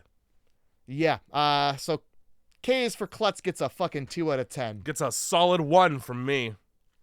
That's fair. Yeah. It's 2 and... Well, I had to rate it in comparison to the other films I've rated up to this point. You sure did. That brings us to L. What's L all about? Oh, fuck L. Fuck this one. L? This wasn't even the one I skipped either. Fuck L. L is for let's not watch two guys competitively beat off at an Eyes Wide Shut party for fuck's sake. Let's not watch it get significantly worse. Worse and worse. Stages. It's a competition to who can come. Who can come the most and the most consistently. And the quickest. Who's the most virile person at the party? I think it's got something to do with speed. Yeah, there is also a speed element. Because there is a loser. Yep, and it's he who comes the slowest. Now, comes last. They don't need to. This is theater of the mind. I can hear enough. Yeah. I can hear and see plenty on his hand. Every time he brings it back up like fucking Shinji from Evangelion. I'm so fucked up. And looks at how fucked up he is. After he jerks off to his unconscious friend's titty. Oh my god. That's all it takes too, is just a titty. They got him strapped to a fucking chair, like fucking Amanda in Saw 2 or 1, and they just keep carting out worse and worse abominations for them to crank it to, until eventually it's just a guy raping a child. That's just what it is. That's what it is, and there's no question. Well, and let me tell you, the guy they have up against this dude who's just been killing it, he's been rising through the bracket like an NHL player this whole time. So every round there's a loser. They bring in a new guy because they push a button on the back of the chair. Yeah. And a spike goes up through your ass and out your mouth. Yep. Or head, depending on how you're facing. Important to note. It is that. But yeah, so this guy that he's up for. So this is stage 13. There's been 13 stages. One of them was I knew you were going to count the stages because I saw the little subtitle. I was like, I'm not counting them. One of them was a lady getting herself off. With what? Well, she's a bruised and broken woman. An amputee. Yes. Not sure by choice. Not sure if it was medically necessary. Based on the face she's making, there is some question. Based on this very Japanese movie, I don't think that this was her idea. Yeah. And I don't think a doctor was like, you need to lose that. What's Japan doing? So she takes her prosthetic and she starts jilling off. And let me tell you with the toes. Let me fuck with yeah. Those toesies. With the toes. And Hitting a lot of fetishes at once on this one. Have you ever opened a tub of yogurt and then stuffed my fist into it?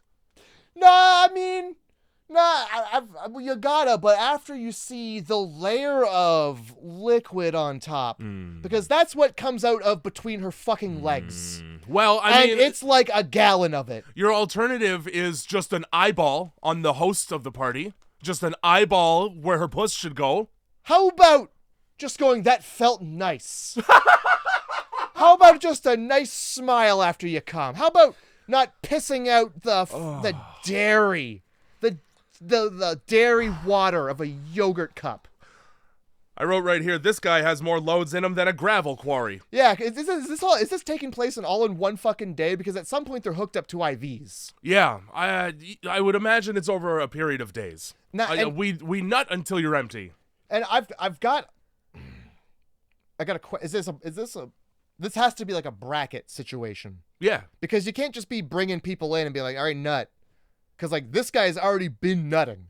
Well, you're giving the new people an advantage. This has to be a bracket system where they've been nutting this whole time.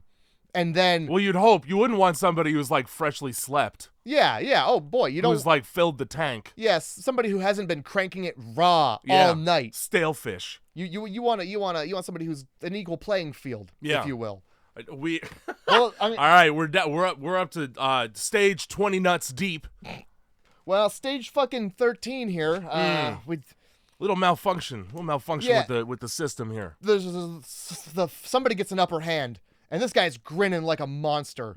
He fucking knows exactly he's about to. Oh my god, I fucking hate this. Yeah, I hate this so much. No, it's hateable. Well, I mean, this is the thing. Is like it's got to be a bracket system. Because,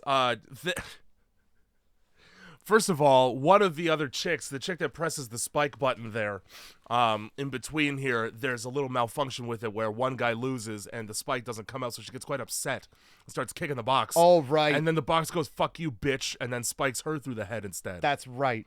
But it doesn't fucking matter. Yeah. The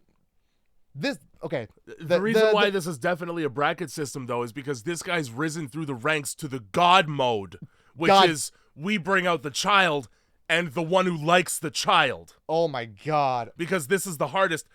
I'm not going to be able to. I feel like this whole time he's been jorking it to the girl. The host. Yeah, he's been looking at her and not anything they're showing them because, oh god. And now she's dead. Yeah. So. Problematic. What's he gonna jork it stuck. to? And like, how do you jork it in a room while this is happening? You just don't. I don't. So I wrote the word child, and then I wrote this sucks. Yep.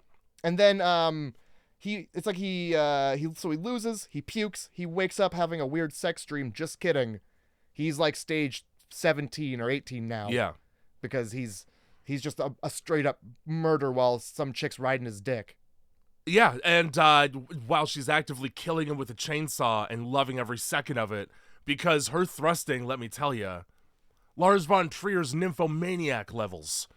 She's trying to fucking grind together two fucking pieces of flint. She's trying to create fire. Yeah. She's mortal and pestle in it. Unfortunately, she's only got one stick. That's L as what it... L's for libido. L's for shitty fucking... L's for 0.5. L's for 2. 2 because I liked watching the guy get killed with the chainsaw. As soon as they brought the child out, I was like, and here comes the fucking child. We go down on that. Yeah. No, we don't go down on that, actually. But it's all right. Rephrase. The number of quality goes down, not me, when the child comes out. Yeah. But, as is... No buts. As is the magic of the film ABCs of Death, you get to watch a child get molested while the pedophile grips the goddamn headboard. Well, he needs that. And then right next to that, we go. Well, the kid's not going to provide any resistance. Well, no, that's not what I'm mad. I'm not mad about that. I'm mad about that, and then the next one is just we cut right to a toilet, not flushing. Yeah, perfect. Right, welcome to M. Which is where L should have gone. M stands for maraschino cherry pie filling. I have to leave. I don't like I don't like this. And here we go. I don't like this at all. This is the easiest one ever, okay? This woman can't flush the toilet, so she goes and gets a plunger. That's the whole movie. I thought this was going to be another poo one. That's the whole movie. I got really excited for poo again. And then they cut to the toilet, and it's red in there, so you think M stands for menstruation. Nope. Miscarriage, which was definitely deliberate, which was definitely on purpose. 30 seconds of a... And this lady, she goes under the sink for a plunger, and then she goes into a dark room. She goes into the pitch black closet for the plunger. Hey, I clogged your shitter. Where's the plunger? In the void. We don't talk about the room the plunger's in. Don't turn the light on. Just fumble around in the dark till you find it. I like to keep Right. the plunger far away from the toilet. It didn't take her long enough to find it either, which means she put it there. Which means this Why is would you check the kitchen? her first rodeo. Miscarriage gets a 0.5. I gave it a 1 because I forgot 0.5s were an option, I guess. There's a slow zoom in right on her fucking miscarriage in the toilet, and I'm sorry. And also that her we have like to talk about it. Her diabolical smile because she knows exactly what she's doing to that poor child. Yup. Just all right. Let's sorry, move on. Everybody. Sorry that was. Sorry, Andrew. You theme songed into that. Yeah. Sorry, your theme song had to fucking. Well, Andrew, a lot of bad things happen in the ABCs of death. Andrew, you should know by now. Well, that brings us to the letter N, Jay. Yeah, N stands for nobody had better be black in this or else I'll be forced to make an assumption. That's not what I got. I just got the word parrot. That doesn't start with N. No, but that's what we're greeted with is the nice parrot. Yeah. This is a guy and his girlfriend, and he's come home with a surprise, which is a talking bird. Now, I wrote, this bitch is a fucking thief of joy. Dude brings home a trained parrot and she has nothing nice to say at all. Fucking get divorced, not married. Yeah. Maybe, by the way she down talks how hard you work to teach your parrot to speak. Yep. Maybe end it with the parrot going back in the cage and you never seeing her again. Being weirdly manipulative about how he spends his own fucking goddamn money. Yeah. She's been at home cooking. She doesn't bring home anything. And now in his defense. Yeah. Or, I'm sorry, in her defense. Ew. I don't mind a parrot. You don't mind... Little caveat. People words whispering people words in the dark. As In the night, here are people words in a different voice. Sometimes they're words you haven't said. Shining in the house. White and black shits on the paper. Look at them. I want you to see what I've done. Oh my god. Just birds should be free. So this whole thing is he brought the parrot home because he trained the parrot to say, will you marry me? And this is the wedding proposal to this frosty bitch you've chosen to be with. And then the parrot goes off script and starts ad-libbing what he's heard in the most recent improv class he's been holding with another woman. Where he talks about how his penis is pretty fucking big, so it's gonna hurt. So it's gonna hurt. Just get ready for that. Joy is your name. The name of the woman I'm cheating on with. I wrote, this guy doesn't help himself much by the face he's making. No, he looks up from that bird like he wasn't supposed to say any of that. Like a dog that got into the garbage. Oh my god, I didn't do it. I don't know what he's talking about. He must have watched an episode of a show. I was like, what fucking pornos you watching? God, if he had a collar on that shirt he was wearing, it would have been yanked. Yeah, dude, he would have ripped the buttons right off the center. Oh my god, and it just keeps going. The bird comes, all right? The bird does come. The bird comes. I'm not going to say the bird does not have an orgasm for you to see. Let me tell you, the bird doesn't stop coming when this guy's now fiance stabs him to death off camera. Yep. It's like the bird enjoyed that part the most. The bird continues to come despite the blood spattering all over the place. Now, that's the whole fucking N stands for nuptials, everybody, which I liked that. I liked that one. N stands for no, don't make that face. Nah, not that one. Not the I'm guilty whoopsie face. Yeah. Like you got caught red-handed in that. How about look like you're surprised too? Huh?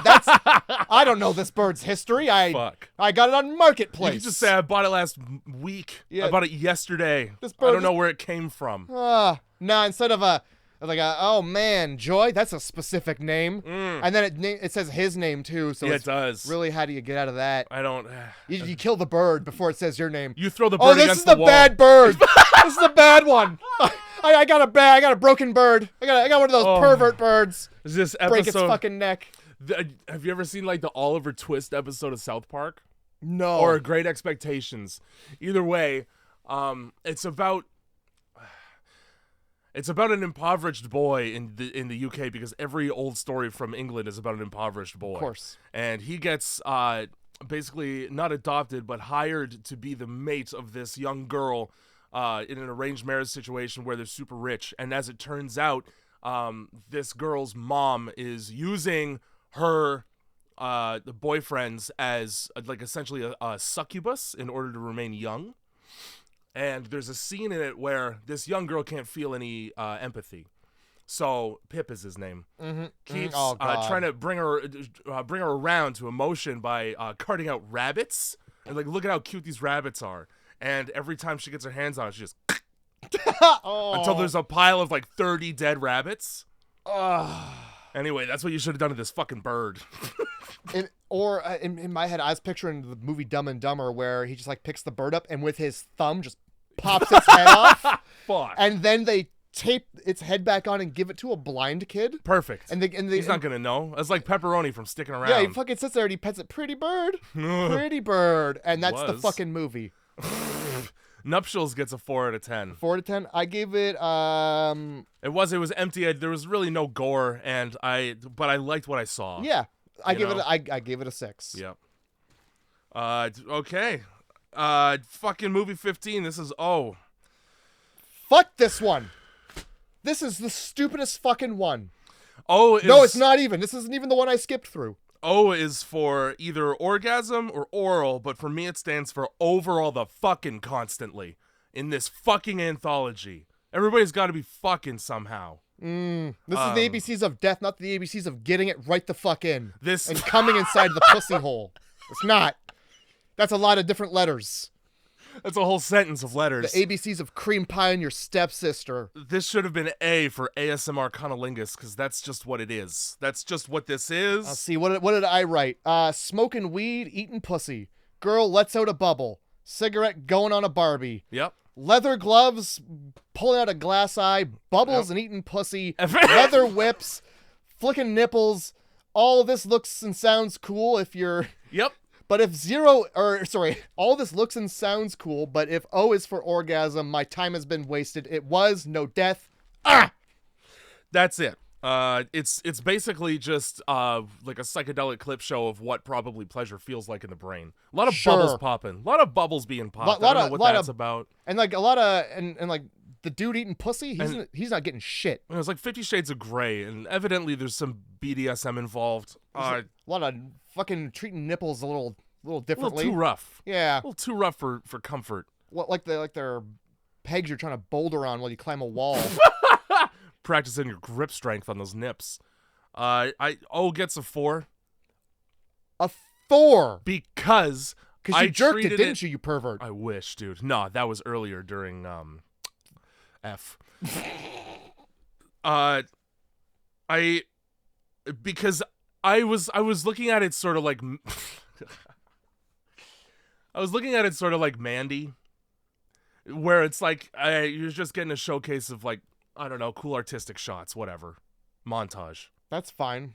I don't care. You know what I did? There's no story. At least they didn't make any bones about it. They didn't come over and lie to my face. They just put a gigantic cigarette out on a little Barbie and watch its stomach melt. Yeah, and then she's got her legs fucking agape in a chair. All right. And then you just see a dude's head just eating snatch. I was cool with watching slow-mo bubbles get popped like a fucking Mythbusters episode. That's fine and all, but I'd rather just watch a Mythbusters episode. Yes, 100%. I would rate a Mythbusters episode like a 7. I would have preferred it if we saw the dairy water come out of this one. Just fuck that leather couch up. The old fucking faithful geyser that would have erupted from her snatch. Yeah, I gave it a 0.5. Yeah. Well, there's not anything of substance here. Well, originally I gave it a 0, but I'm like, I really can't give it just a 0. So I give it a 0.5. All right. Movie number 16. Skip it. P. P is for prostitute, which is what this mom looks like in that outfit, dropping kids off at the community pool. Little did I know how right I was. Mm. P is for putting your mouth on things to afford a bicycle for your daughters. Get a fucking job. It's just a chick with fucking 3 kids and one of them wants a bike. And she's with a guy who'd rather just steal a rainy day fund for probably drugs, ostensibly for drugs, than get a bike for the daughter they share, one of them. And she's looking for how to make some extra money. And at the nightclub, there's a guy who's asked every fucking hooker there whether or not they want to do a crushing video. And they've all said no.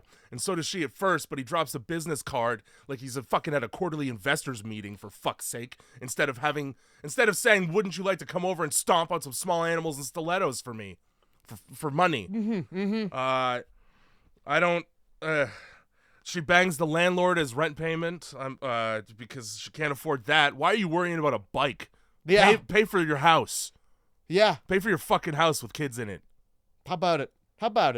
Yep. At the very least, there's a story here, but let me tell you. That's a sad fucking story that ends horribly. I wrote all of that before. This is the crushing videos one. Because I immediately remembered it the second I saw the cage full of rats and cats. Yep. Hey, all right. Second I saw the rats and cats, I went, I know what happens to that. I can already fucking guess what happens to these. I know in my heart. Yeah. That she's not going to be petting these rats and cats. No, maybe at first. P is not for petting here, though. P is for skip it. P is for fucking 10 seconds forward, 10 seconds forward, 10 seconds forward till the next one. I wrote P is for power button, aka what I'm going to press instead of finishing this. P is for the fucking popping of kitten eyes out of their little skull when I crush their heads. As it turns out, it was for pressure. And fuck off. I get. Yeah, that cat's skull sure is under pressure. Walking down on me. Now. Now. P got a 3 out of 10 for me. Fuck you. Now I'll tell you Fuck why. you, it didn't. Because there was at least a story that you can hold on to something in here a little bit, and then they don't actually show any of the animals being killed. Thank you. They put a shoe down on a head. They put a shoe down past the frame onto a head. I'm gonna tell you, 0. It might as well have been just a show-it-all rape. Just an actual snuff film. Might as well have just shown me that. They might as well have just had somebody being raped. Like that, it was on par. Honestly, you can make the argument that coercion. So there was one if you count the landlord. Jesus. Let's move right on to Q, which is for cocaine.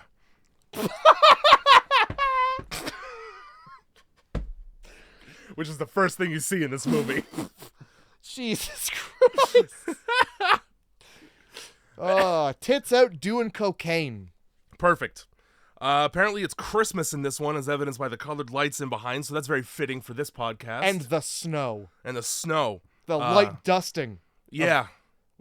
Yeah, just where they are instead of the desert where they actually are. Fourth wall break as these two directors discuss what a shitty letter Q is, and then being stiffed by the producers. You know what? What else do you do, really? This is great. Yeah. Quandary. Well, quandary. Yeah, which is just them, the same thing. Doing coke on a table and being like, man, I sure am having a hard time figuring out what to do for this fucking shitty letter. The shittiest letter in the alphabet. There's only, there's like 7, there's 7 words total that start with the letter Q. Yeah, and they all have U after them except for one. Queef. No, it's still U in there. Fucking should have been queef. QI, according to Scrabble, is a word. Oh, well, I'll tell you what. Actually, you know what it is? And it's chi, as in the Tibetan chakra shit. Chi balls and shit.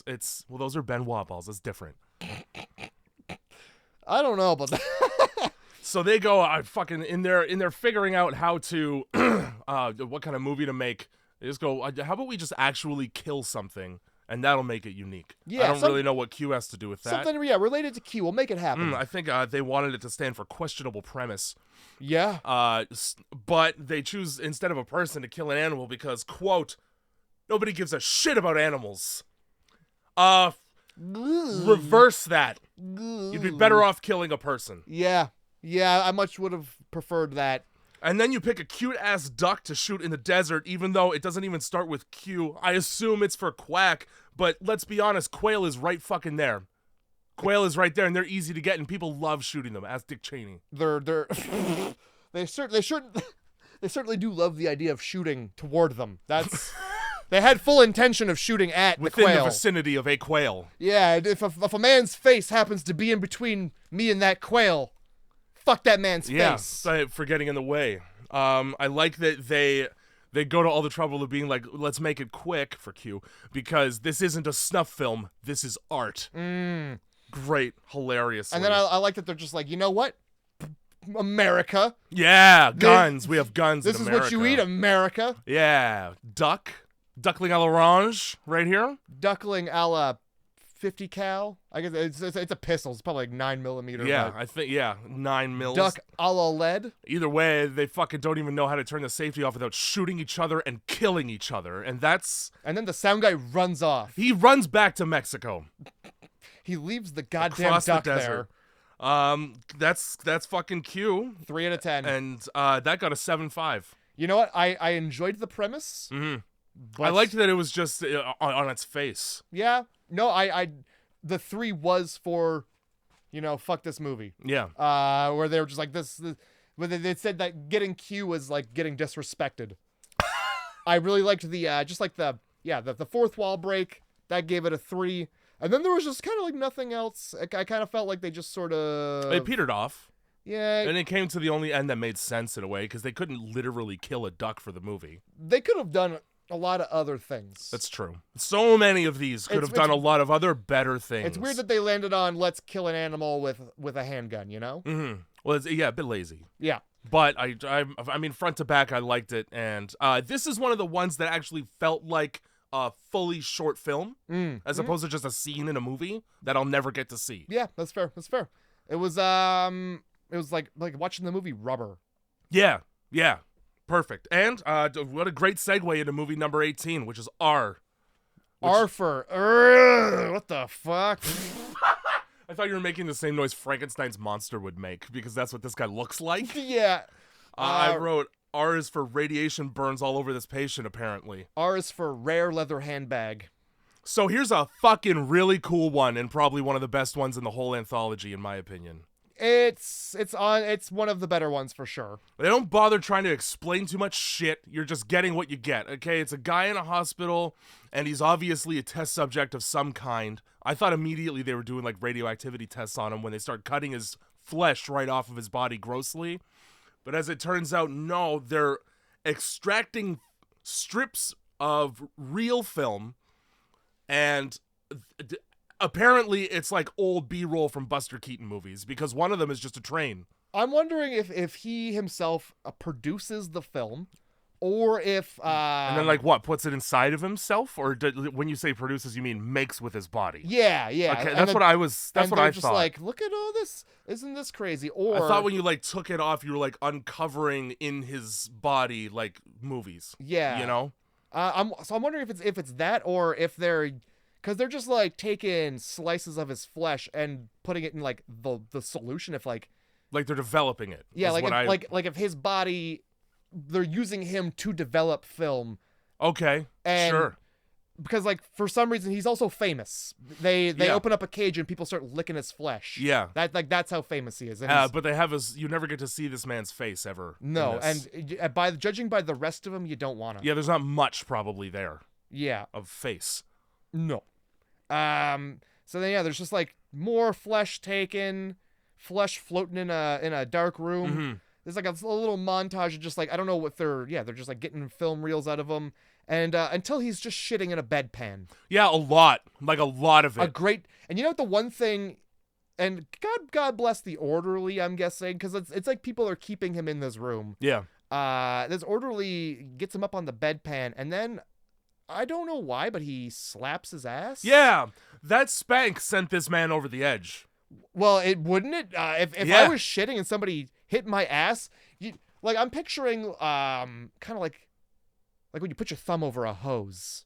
You think it would dam the levee, I guess. Yeah, like he's smacking it. It's gonna go and spray a little bit. Well, what I thought of was when they have I think it's in a Steve-O video, Nick Dunlap lean out of the passenger window of a car and bare his ass sole to just some strangers. Yeah. And then one of them smacks it, at which point he rockets diarrhea all over him.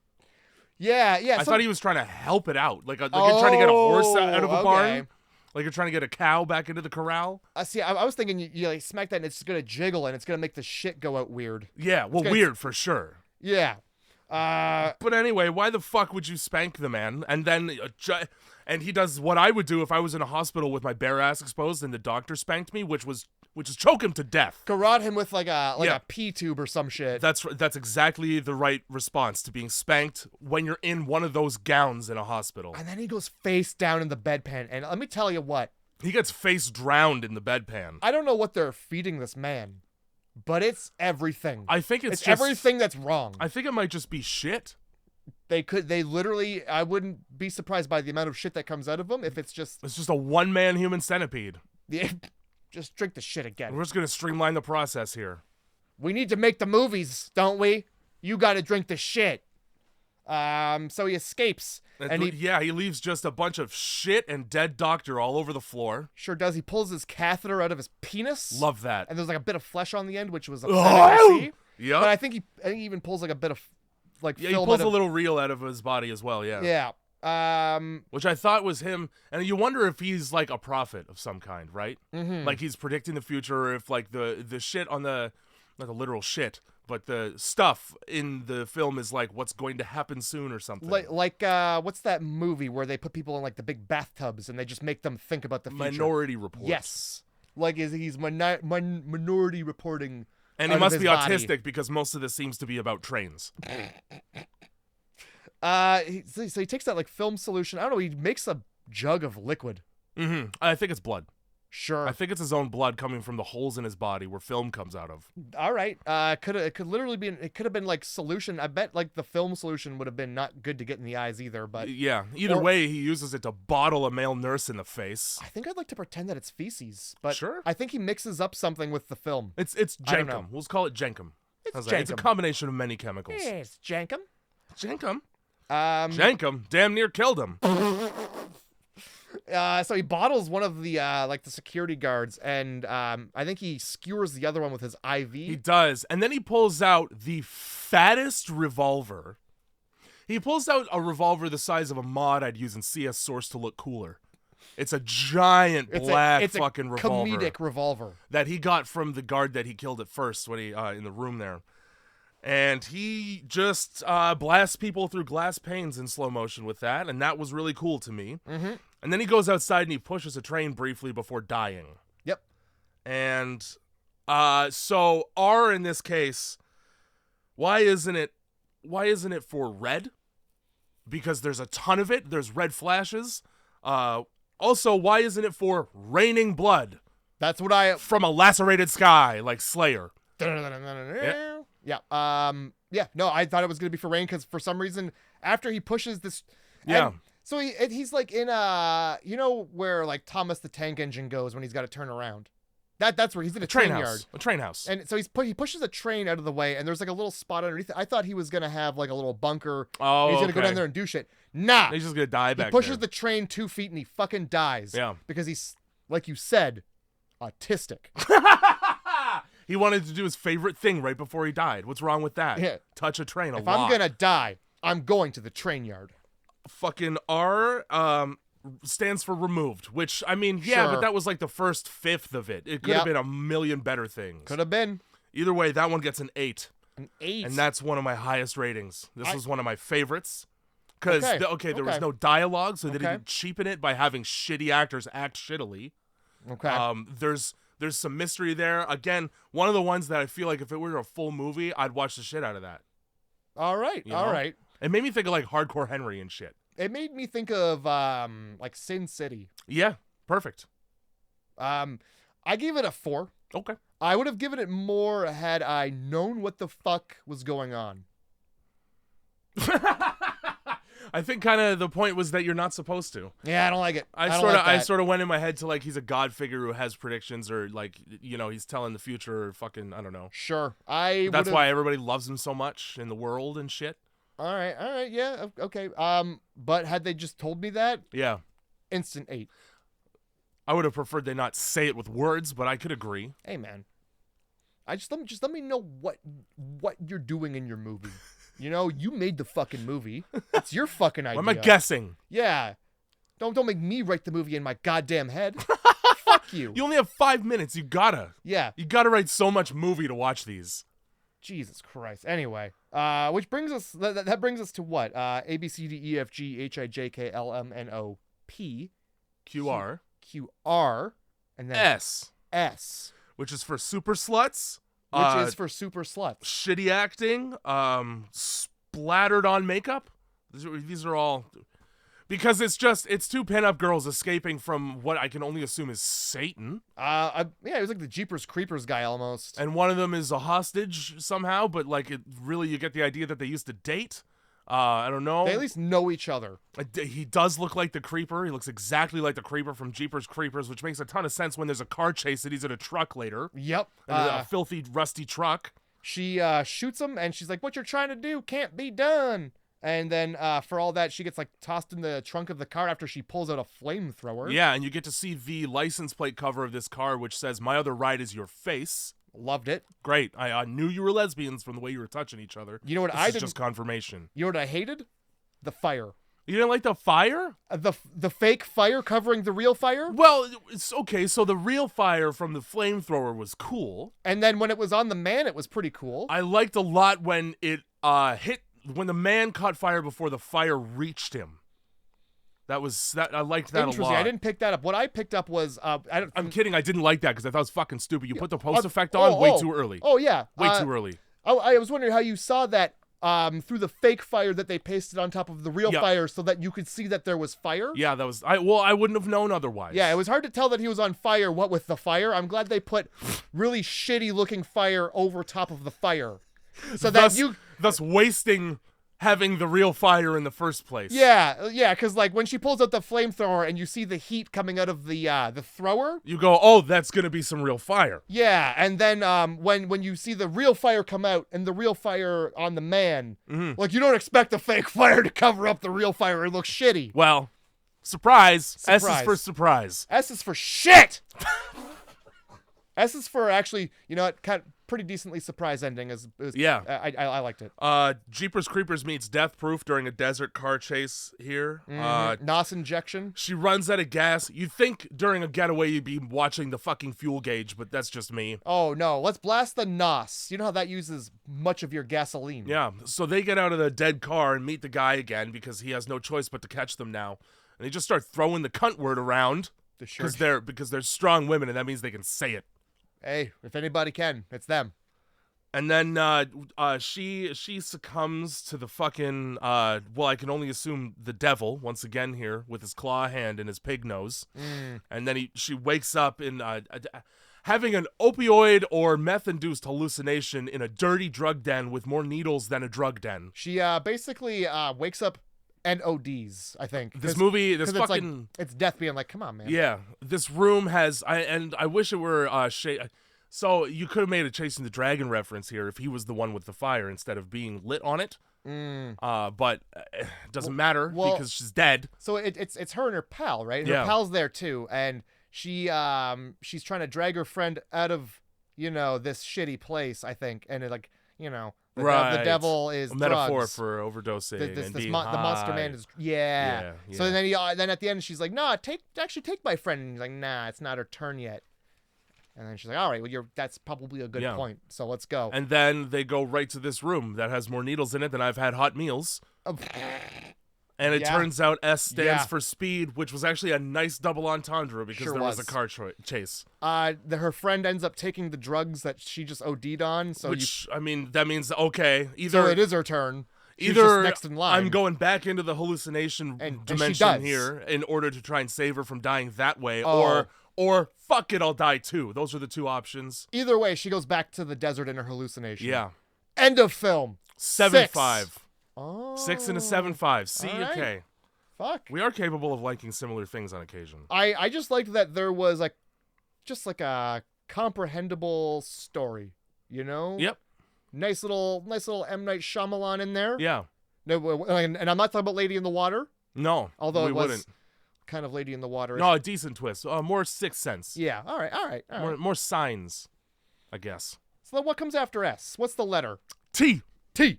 For Tim Burton ripoff. And that's just because it's stop motion animation. It's claymation. I should have said Twain ripoff because of that one, like, kids fucking claymation that Mark Twain did where it's like Satan they're talking to through a dimensional door. Yeah. Or like I think at least put his image in there or something. It's fucked. It's a fucking, I can't even sit through it. Satan. Okay, bye. All right. Close this door forever. Huh. Why? I'm gonna get these locks changed. Why are you keeping this man in this room?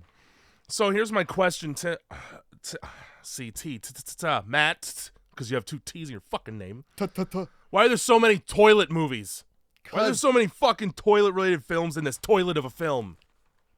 You're wrong. There are not enough toilet films. No. Yeah. It's because everybody likes it and you're the only one who doesn't. Everybody likes toilets and shitting and everybody has a good laugh at shitting filthy toilets. Yeah. Listen. This is one of my favorites. When I was younger, I wrote a sort of Chuck Palahniuk-esque short story about a bugger that comes to life. Oh, yeah. And, like, it grows exponentially like an Akira thing. Okay. And then it slowly consumes a child's bedroom for hiding it. I like it. Because you're not supposed to pick your nose as the moral of the story. I would rather that over anything that goes in a toilet. All right? Fine. I had a stepmom when I was a kid who used to tell people, or well, just tell me anyway, that if I picked my nose, my head would cave in. Nice. That's horrifying. Yeah. I kind of didn't believe it for a second because how many kids do you see walking around with caved in heads? I feel like some cunt wouldn't be telling me this. It would have been a doctor. A fucking doctor would tell you this and not some stupid fucking bitch. I think I hate this woman on principle. Yeah. What are you, dumb? You think I'm a retard? You think I'm fucking stupid? It's not gonna fucking cave in, bitch, fake mom. I've been picking my nose my whole fucking life, all right? Ain't nothing caving in. Me and my friends pick my fucking noses all the goddamn time. It's fucking, there will be blood in my bedroom every night for a couple reasons. I drink your milkshake, you drink my milkshake. I got my finger up your nose. My friend's got 2 fingers up my nose because my hole's a little more experienced than his. My straw reaches across the room and drinks your milkshake of boogers. Your thick, lumpy milkshake. And none of our fucking heads caved in, and we liked it that way. We were thankful. Anyway. For T. Fucking T. This is dumb. This is the best one. No, you're fucking so wrong. I know, the best one was the first one. This is second best. This is, the whole movie is just, okay, this kid is getting off of, because you see the child's fake potty at the beginning in the garbage, so this kid is learning to use the big boy bathroom. He had better, if he knows what's good for him. For some reason, he's petrified of it. Well, I'll tell you why. It's the nightmares. Well, yes, because, and fuck you for this being one. Yeah. That's a big piss off for me. Fine. Because they cart this fucking kid begrudgingly into the bathroom, using the word poo way too much for an Australian person, let me tell you. I don't like the way they say it. I don't like the way they pronounce that. Oh, my God. My least favorite part about this is I don't know why they gave, because it's a claymation, you can build them however you want. I don't know why they gave the child a T for thick, juicy Nicki Minaj caboose. And then no pants on. This fucking kid has cake. Why did they fucking give him an ass? BBL Australian child. And let me tell you, I don't want to be saying these things about a fake child. Well, it's a claymation You've left child. me no choice. I thought, oh my God, the dad's like, well, he's probably afraid because the #1 cause of genital-related injuries is when the toilet lid slams down on your dick and balls. The kid's like, I've never thought about that in my life. Thanks, Dad. How close are you getting your dick and balls to this guillotine? How big are your 3-year-old dick and balls? Why are you draping your dick and balls over the lid of the toilet? Holy shit. Good God, get a step stool for fuck's sakes. So if you've seen Parks and Recreation, and I were to tell you Adam Scott's claymation when he gets fired in disgrace is about on par with this level of claymation, you'll know exactly what I'm talking about, which is bad. You mean you didn't like seeing thumbprints in the clay? I didn't like seeing the mouth clearly be just put on for one shot and then removed. Just slapping mouths on like it's South Park. Like it's moral oral. Fucking, I Oh my god, it's so good. So the dad's like, yeah, I'm surprised the back of the toilet's holding on. I didn't use any of the right equipment. Yeah, look at how shitty these screws are. You should be more worried about that. Fix it. This is your family. Don't put your fucking child right underneath that, like a wily coyote with an anvil. Yeah, no wonder he's terrified. The shit's falling apart. If this is what your home improvement's like, Tim Allen's pissed. He's coming out and he's not giving you any cocaine. And S for snow. S for snow. So the rumble scares the little boy off the fucking toilet, and you see his fucking little claymation ass. Yeah, his juicy ass. You didn't need to see his claymation ass, but you see his claymation ass. And then they think it's hilarious until the toilet turns into a monster and kills everyone gruesomely. That's a good way to put that. And it was great. It was great to watch that. The transformation. I'm glad it was claymation. It would have sucked if it was anything else. I would not have wanted to watch CG. I wouldn't have wanted to watch like a mixture of CG and real. It's either claymation or you do the Tetsuo Iron Man thing. Yeah. I'd rather this. I consider it's still like practical effects. Still, like somebody's putting it together with their hands. Mm-hmm. We'll give it. I liked it. It was great. The way that the parents die is sick. Oh my god! Like fucking mom's just walking around with half a face. Oh right. So it's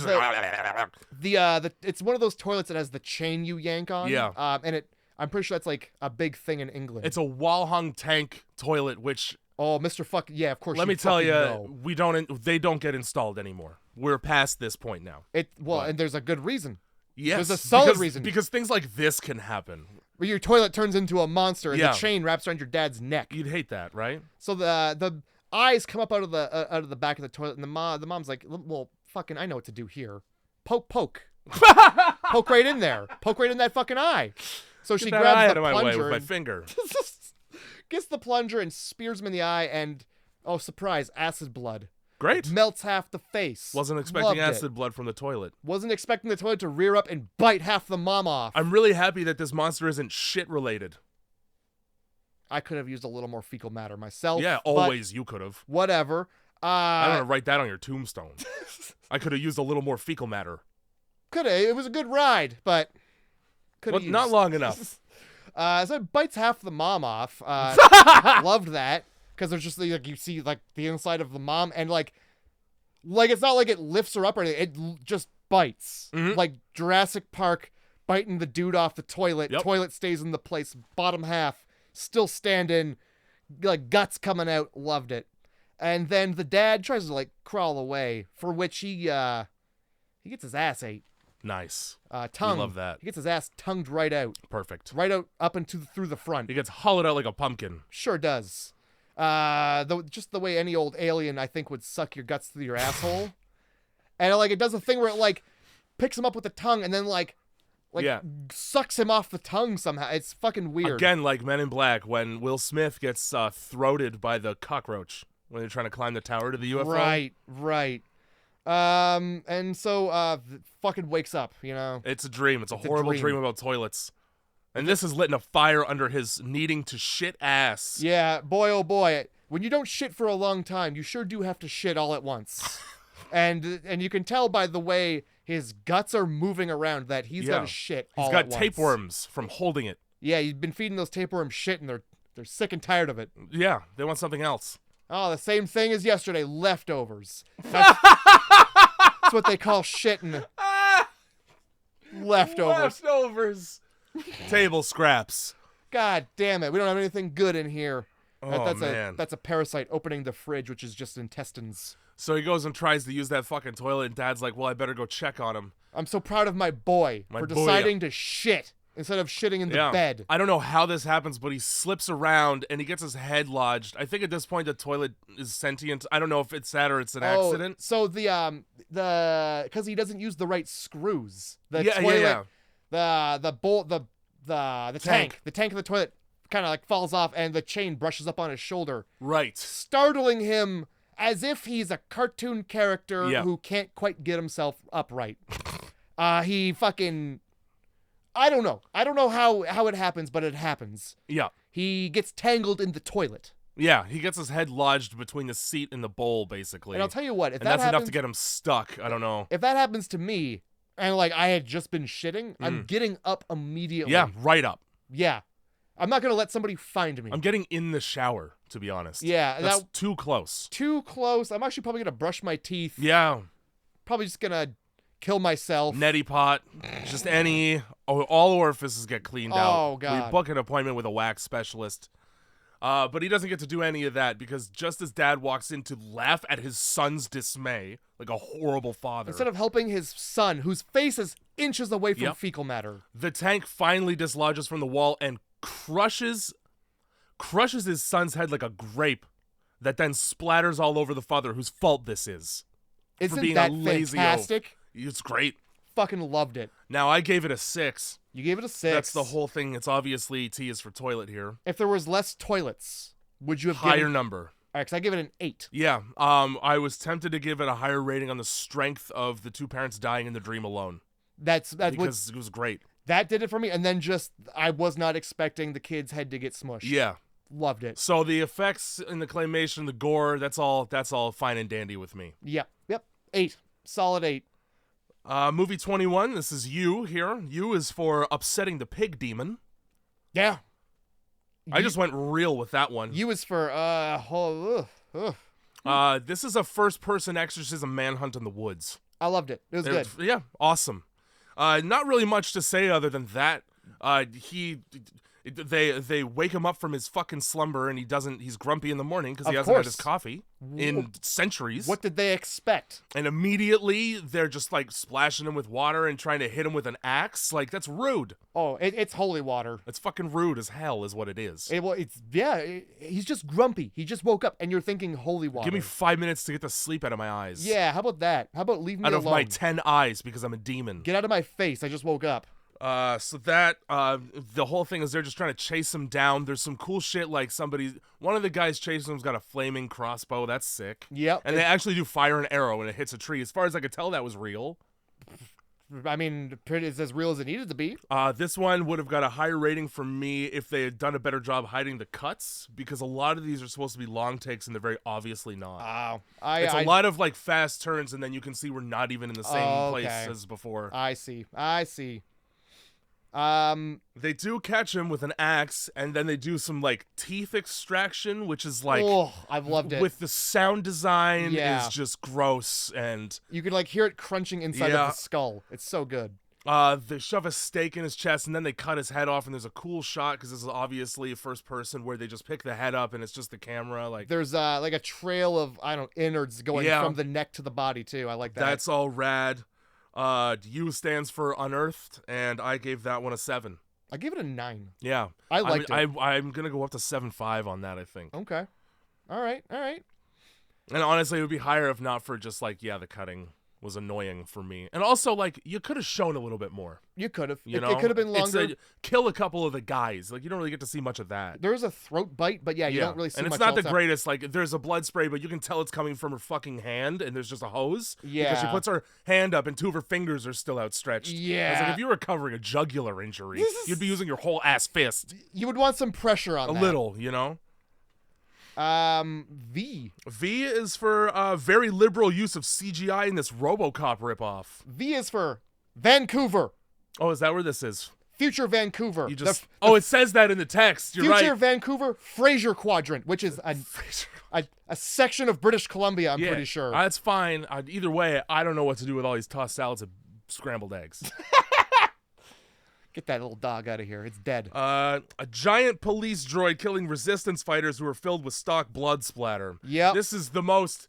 Anytime you would Google stock blood splatter for my shitty movie that sucks. Oh boy, I think you would go right to Video Copilot and get the free pack. Yep, and it'll be... let me tell you... the producers of this movie, they got their money's worth out of that free pack. Oh boy. Good. Holy fuck. The robot busts in and it's just gun battle. The robot's like the only practical thing in the whole fucking shit. And then I wanted to make this point. When you're surrounded by a bunch of examples of groups of people spending their $5,000 on better effects, it looks even lazier to have your whole movie be in post. Yeah. Like, you could have Just fucking have a bucket with some fake blood and fucking throw it from off camera even. Yeah. Have some actual real injuries on people instead of fake injuries on people. Break a door down. No. Nah, we'll just do it all later. We only have $5,000, Jay. All right. Everybody in this scene run around this abandoned warehouse we can't damage, and then we'll just make the movie later. Yeah, that sounds about right. Fuck. And it's like, and another thing too is like, you only have like 5 to 10 minutes. This is way too much to put in 5 to 10 fucking minutes. There's a lot of story jammed in here for you. Holy shit. So it's boring because it's essentially info dumps from every character because you don't have enough time to actually show any of it. And there's way too many plot lines because none of them are going to get fleshed out. Nope. I'm not going to see the beginning or end of I just get the middles. Yeah. You get to hear about 2 different problems in the future and nothing much. Oh, God, there's mentals, which is... It's rude. not what you think it means, it's first of all. It's fucking rude to say that. And if anything, it's a misnomer because they're smarter, because they have telekinesis. So all these resistance fighters, right, they're called mentals because they have a brain defect that just undulates out of their skull that lets them communicate telepathically and influence your thoughts like fucking Professor X. And this woman and the robot are like part of the dystopian oligarchies, fucking Orwell's 1984 program to cull the population because we have a shortage of everything and the world's dying. Yeah, it's illegal to have a baby. So and we're just gonna go. They've had a baby. Yeah, we're just gonna go the fucking Chinese one-child route. You better not be sitting in there with a baby. You better not be having babies anywhere around. You better not be quietly in there with a baby, minding your own business. And so the main character here has no idea of any of this, but what she does know is that in order to allow yourself to have fertility in this world, you have to, like a Norwegian person having mandatory military service, you have to join the organization that makes sure that people get fucking castrated and babies are murdered. And once your tally, you fucking little punch card there of baby murders free is high sub. enough, you get a free sub. Hell you get yeah. a free baby. Hell yeah, Subway, watch out. You get a free submarine baby. Something I like that she obviously like the robot was fully aware that when you pull a baby's head off, it dies. It sure does. That is a true fact about babies. Interesting fun fact. Their head comes right the fuck off. Yeah, it comes off super easy and then they fucking die. So the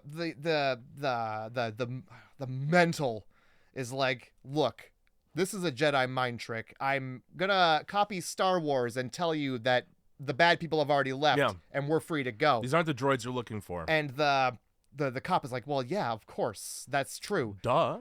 And now the robot's not a retard.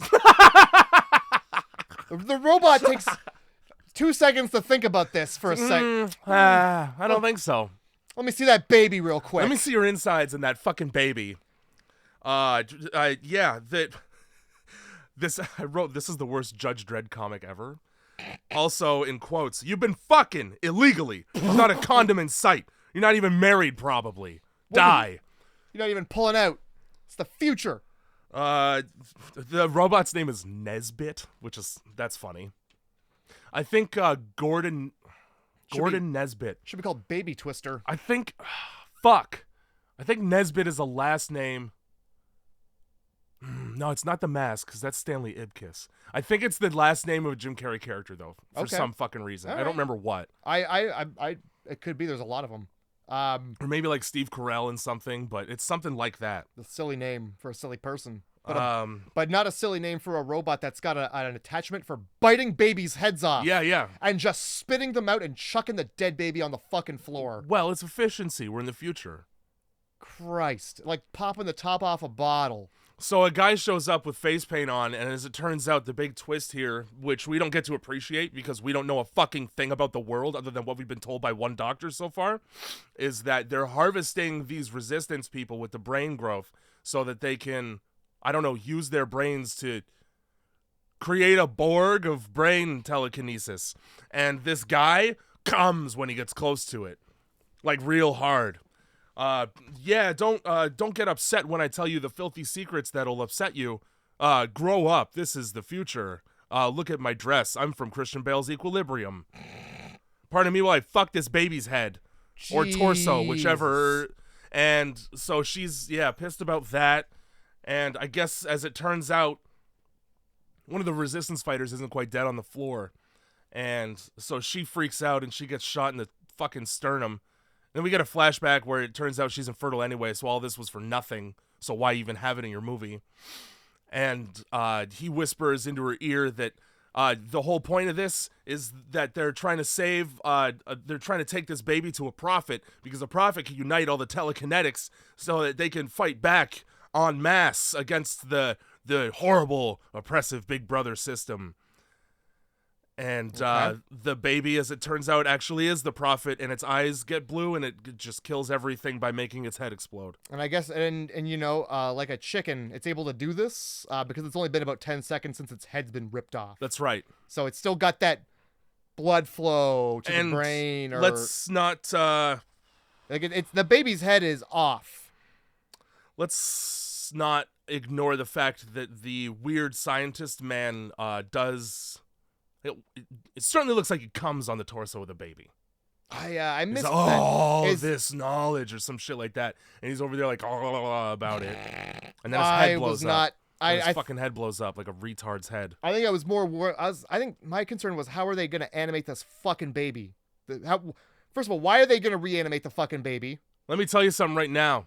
They just have a real baby crying. They make a real baby upset for this scene. Babies aren't that hard to make upset. And the only reason they do that is because V stands for fucking vagitis, which is not. It's not something you use Vagisil for. No. First of all, I literally wrote right here, sounds like a fucking disease. But vagitis, I guess, is just the sound of a crying baby. Yeah. Which, I mean, maybe only if it's a girl. I think it's like isn't it? It's got something to do with like the. You know how on The Office when Kevin does the baby sounds to make Pam's tits bigger? Yeah. Yeah. Maybe something like to do with that. It's like the sound of it triggering something in a lady. Anyway, I enjoyed the baby's torso running around without a head and attacking people. Yeah, it was funny. That was silly. Sure. I like that they're just like, well, we reanimated the baby, but where did it go? I like that the robot had kind of like a sarcastic attitude. Yeah. For no reason. And then, I liked that the cop was like, you know, reanimating a baby just to kill it again, huh? I don't know about that. Maybe I don't want to kill this fucking baby again. I thought she was going to end up, well, she does at the end. He's like, you're its mother now. Get out of here. Yeah. And that's the end of it. You don't get to see shit. How are you going to parent a baby that ain't got no fucking head? During that whole Jedi mind trick thing, which I also literally wrote, so that's hilarious. After the robot realizes it's a trick and lights up everyone in the room, that's why he's just like, because she's freaking out about it, and it says Bad Nesbit. You just massacred like a dozen people. Bad dog. You bit a fucking baby's head off. Where's the newspaper? Get in your cage. I'm gonna rub your nose in it. Chuck that baby on the floor disrespectfully. Rub your nose in that baby. But he's like, calm down. It was telekinesis. I sensed it with my robots. I'm a robot and you are not. I can put my arm back on. You can't. So play safe. V for vagitis gets a 5 out of 10. 7. Well, and you know what? Had the baby's head not popped off, it would have been a 5. It would have been 5 or lower. It sucked. Speaking of things that suck, here's movie 23, which is W. Oh, you mean here's the same one as Q over again? We're doing Q again? Yep, except this time it's even worse because W stands for Why Am I Watching an Episode of Mr. Pickles right now? Thank you. I wrote this is some fucking Cartoon Network level shit. Oh yeah. I actually liked it. I missed the opportunity to call the toilet one like a Robot Chicken episode, but it's fair. You did. You still have that opportunity. Well, I said it.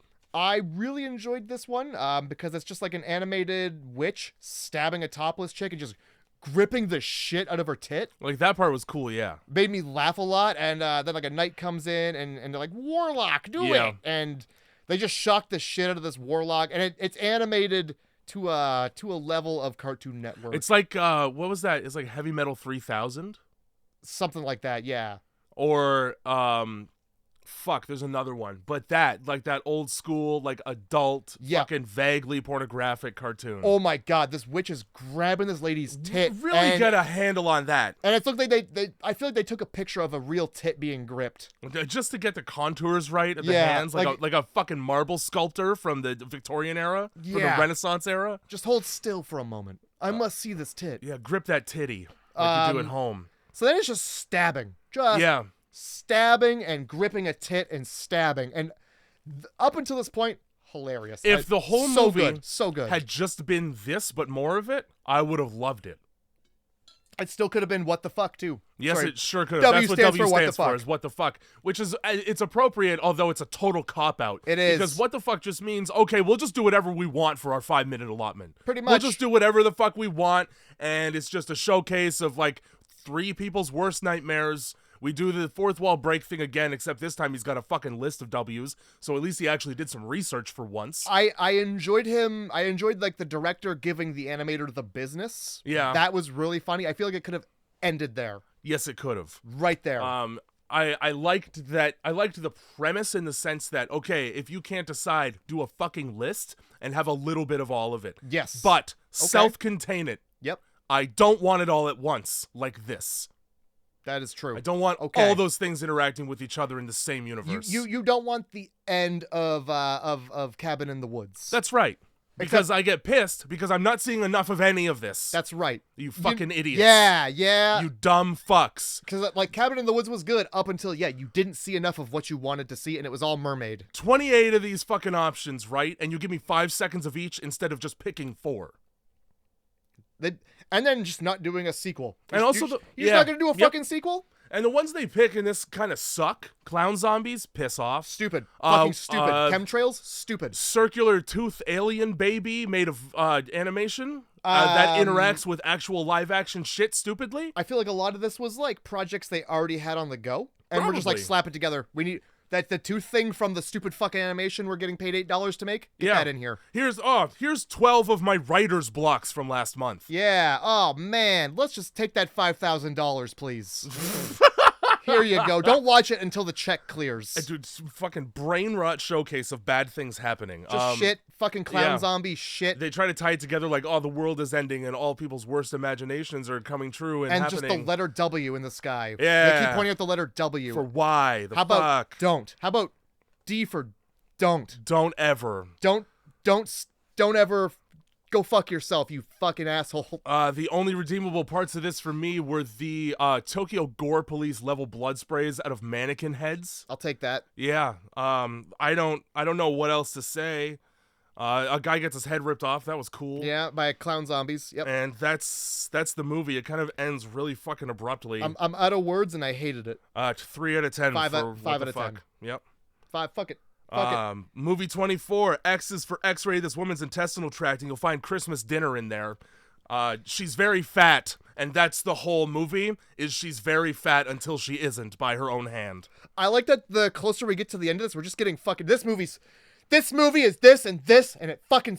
Well, this one, yeah, dude. I'll talk about fucking... I liked this one. No. I liked this one a lot. This one was good. The only thing I thought really accurate about it was the fact that in France, everybody's a fucking cunt to fat people. Oh my god. Everybody in France is a real piece of shit if you're fat. Oh my god. This guy has to sit next to this woman. She's not even...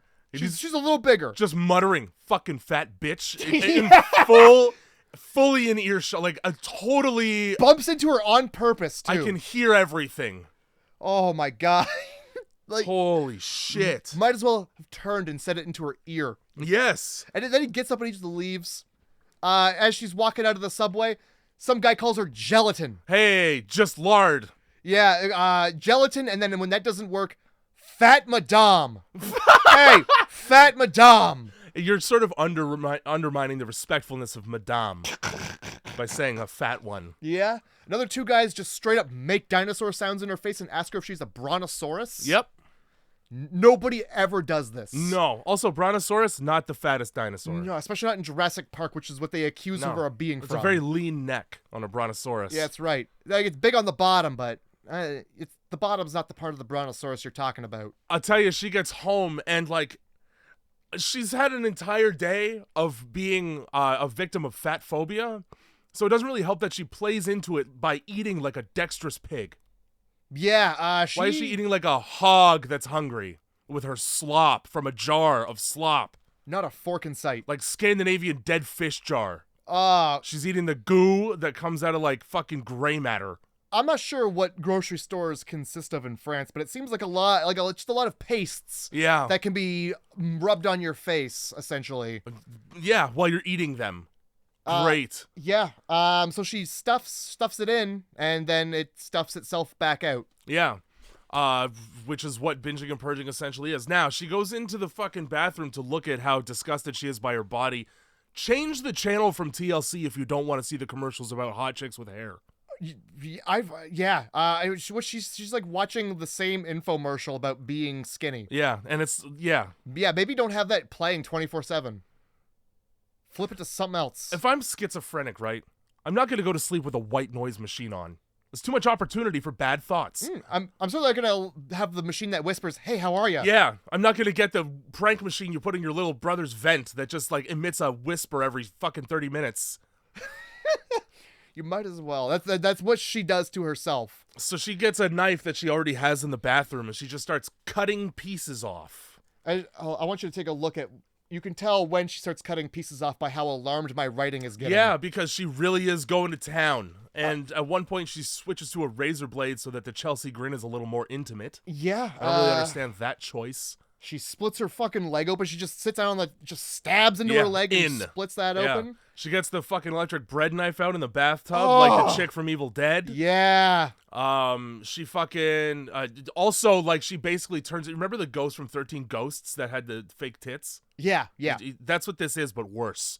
Like gorier. Well, she doesn't have tits at the end. No, she doesn't have much of anything but bone. She gets out and she's just muscle. Yeah, but she's hot as fuck. Oh so yeah, who she cares? strikes a fucking pose. Yeah, dude, she's a solid 10 right before she dies on the floor in a pool of her own scum and guts. And for that solid 10, I gave it a solid 8.5 because X is for XXL, which is fucking rude. I wrote she's just making room for dessert, probably. If I'm gonna be stuck watching a movie about fat shaming, I might as well play into it. Shame. All right? Shame.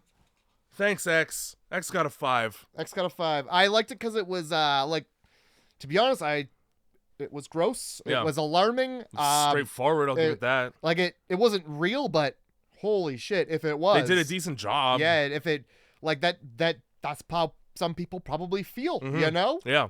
I would have appreciated shots of like whole ham hocks like falling off the toilet on the tile floor or something. Yeah. I also would have just go to the butcher and buy some meat. Chuck it around the bathroom. Just raw chicken. I don't know the difference. Yeah, no, it all looks the same in the dark.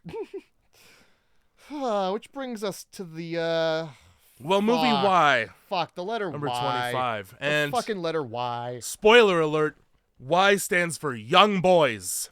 And let me tell you, I wrote that before I knew what I was watching. And right away, I'm calling Chris Hansen on this old deer hunter janitor feeling up the kids as my first note. That's my first note. Number 2, Gollum from Lord of the Rings is spoiled for choice on who to make his precious. Yeah, holy fuck. I was trying to think of what this dude reminded me of. And had he either that or Steve Buscemi with cancer. If Steve Buscemi just had tufts of hair, he would be Gollum. Yeah, dude, even the eyes are fucked up. Fuck me. You should have just cast him as God. You wouldn't have needed makeup. You just shave him. Christ. Yeah, this creepy janitor just watching kids play basketball. Like, get back to work. Yeah. And where's anybody to tell you to do this? We have a fucking musical score from a fucking an 80s throwback movie that would have like Dan Stevens in it, like The Guest. I'm picturing It Follows. I'm picturing like almost like a Top Gun kind of. Yeah, sure. That time period anyway is very upbeat. It might as well be Push It to the Limit. It's very neon. Yeah. Push it to the limit. So he's a janitor at a school where young boys sweatily play basketball. Holy moly. They're too hydrated on the court. This is a Gatorade commercial, but it's clear bad, Gatorade. Bad. Yeah, This is not selling any Gatorade to me, I'll tell you that. Molesterade. And I wouldn't drink it if it was called that. No. It probably tastes like what's on that bench. No, you'd probably avoid the people who keep that in the fridge, to be honest. That's right. It's for Gene when Gene comes over. He likes it. Gene. We don't ask questions. This is him in slow motion watching boys have fun. Is interspersed with him having one specific boy in the woods where he's teaching him how to hunt and kill deer with a bow while he's molesting his fingers for starters. And I don't know how much I want to fucking describe what's in this, but let's just say he takes his pants down and he teaches that boy about more than just hunting. He also teaches him about gathering. As he gathers his package together and puts it in one hole. What you're saying is if this was a poem, the road less traveled would be that boy's butthole. That's right, and it's a dirt road. At one point during this, the janitor looks up a flight of stairs while all the kids are like let out of class for second period, and he sees a fucking giant deer person, and then it doesn't matter because he goes, fuck whatever that skinwalker was, I have a bench to frump. This whole movie, so that scene with the deer hunting, I was left to wonder, is he the boy, and is this his dad who just looks like him, or is this him? And who's this fucking boy? My question was answered the second the pants came down. That's right, because it's an old man's dirty legs. That's right. But like also, look at this guy. He's definitely the kind of guy to pull his fucking pants down. It looks enough like him that it might as well be him. It is him. His pants are down in the woods. All right. Yeah, that's never good when there's a boy around. Oh my God. I wrote right here. This sweat drinking hand puppet of a man.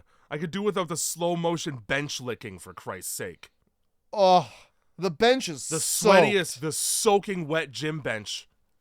I don't know who sweats this much. Not even like professional athletes. It's these kids need to see a doctor. It's a lot of you must be just dehydrated after gym every day. All of you. Flashback to when he machetes the head off of a deer in front of a 10-year-old and then gives him his Red Wings for the first time in his life. That was nice to watch. Everything about this fucking sucks. Okay? It does. You're focusing too much on the bad shit I want to see the least of. Period. Really. And like the rest of it isn't entertaining enough to be worth sitting through this shit. No, it's not.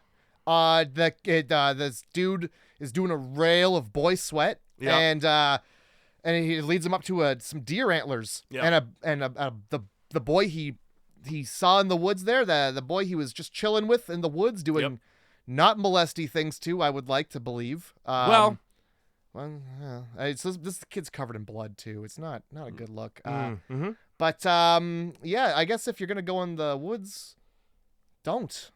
Probably don't with the man. Yeah, not a man that looks like this. Don't go into the woods with a man, and don't go to a man in the woods. Shame on this kid's parents too, by the way. Where are they? Where are you going? Oh, in the woods with this man. No. Oh, well, he's the janitor of the school. Surely there have been no horrible stories told about that in the past, Freddy Krueger. Yeah, certainly a man who looks like this and fucking daytime gawks at children. God, like, where's the principal? He walks down the hall and sees that and he goes, well, you're fired. Yeah, the middle of the day, sir. Good. Wait for the fucking sun to go down at least. Wait for bus pickup. At least it's hectic. Go sit in the seats at least. Go back like you're part of the audience. Don't perv out on the other side of the... Anyway, this fucking kid, the kid's got the deer head, and he jabs the antlers into this guy's eyes and rips his head off and throws it through the net. Swish. And then he fucks that guy's head. Yes. That is what happens. High likelihood that's what happens. Well, I don't see him pulling... I don't see this young boy pulling his pants down for any other reason, Jay. Maybe he just wants to pee in his mouth.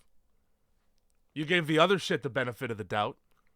No, I didn't. No, I was just curious as to if we were seeing the effects of what happens when a child grows up after hunting in the woods with an old man. You gave it a lot more than it was giving back. Yeah, no, this is just the old man flashing back to when he molested a boy. Yeah. I wrote, kid kills Mr. Touch with the deer head and gets a 3-pointer from outside the fucking paint. Y stands for young buck. That's 2 words. That's cheating. Despite that, I gave it a 7. I gave it a 4. I gave it a 7 because you take out the molesting. This ain't bad. Secondly, I was satisfied that the janitor got what he deserved. Yeah, that's and why... also, like, the kid war paints himself up. He didn't have that much blood on him before. That's fair. That's, you know? The longer he spent licking the children's sweat up, the lower the score just kept notching down. Yeah. Yeah, and then he did like the mile-long rail, the whole bench. He did. Yeah, which is more impressive than anything. You got to give him props. And like... He was thirsty. Sweeping and mopping is hard. And then when I say rail, like I'm not saying he's snorting it, he's slurping with his lips. Yeah, and tongue out. Which means that there is so much liquid. Yeah. There's a lot to pick up, as it were. He's hoovering. Hoovering the essence He's like of boy. that fucking vacuum from Teletubbies. Oh. Except this isn't toast. Christ. And finally, this brings us to movie 26. Movie 26. The letter Z. The letter, it couldn't be any other letter. Had to be the letter Z. Z stands for Zesty Japanese Nazis. Because let me tell you, this film is picante. And I firmly believe with my whole heart that they saved the best one for last. I think they knew what they were doing. This is the best one.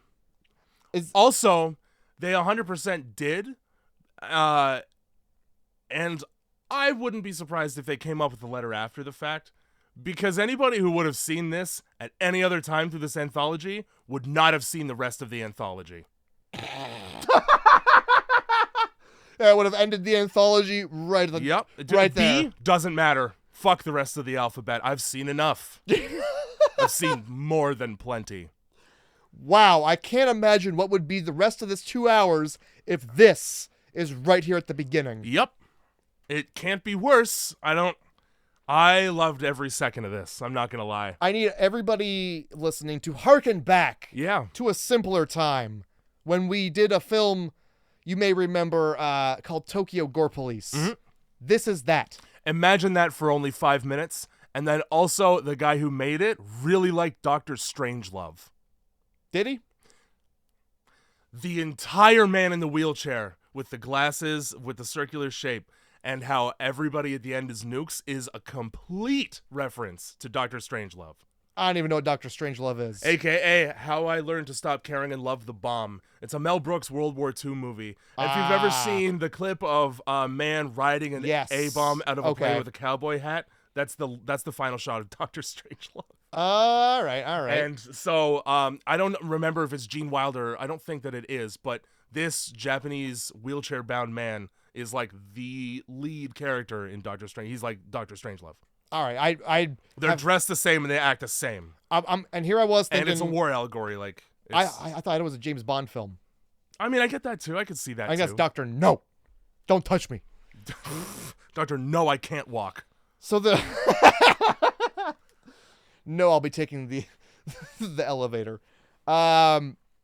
This is just a whole lot of movie. It sure is. Okay, DNA, radiation, mutants. We got an ass-naked Japanese Nazi here, blowing a hole through 3 guys' heads at once with 1 bullet. That's as they make sushi. As they make sushi. Really cool shot. And you think it's innocuous at first until you learn where the rice comes from.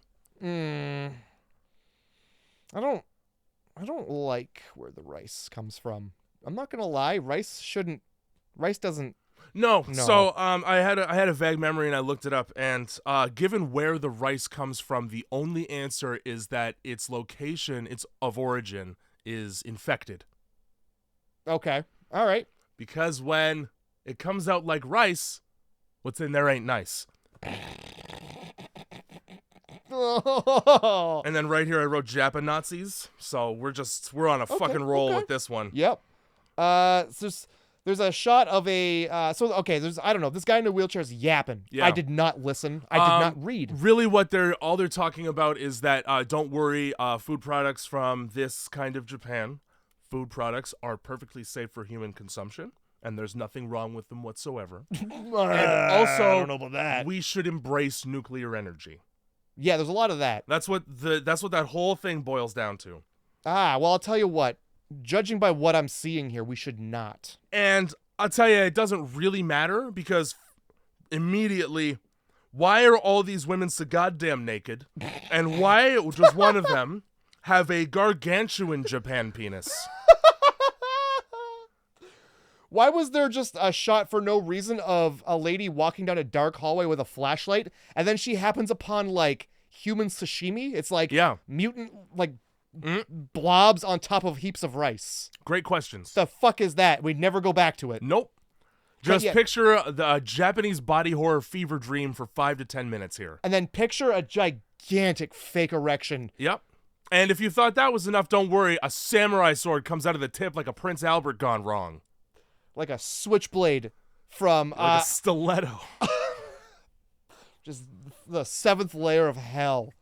Oh my god. All right.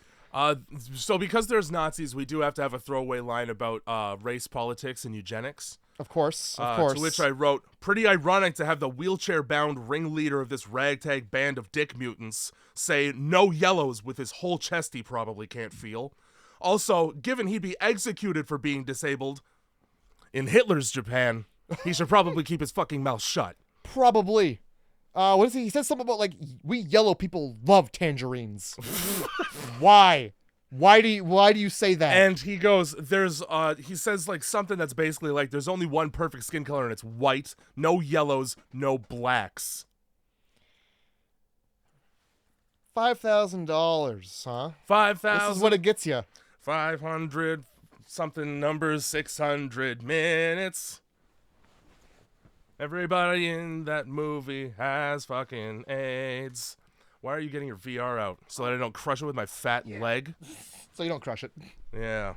Fucking, yeah, so song about AIDS, that's nice, Jay. Real nice. Well, that's a song about having AIDS. Yes, Rent's a whole musical about it.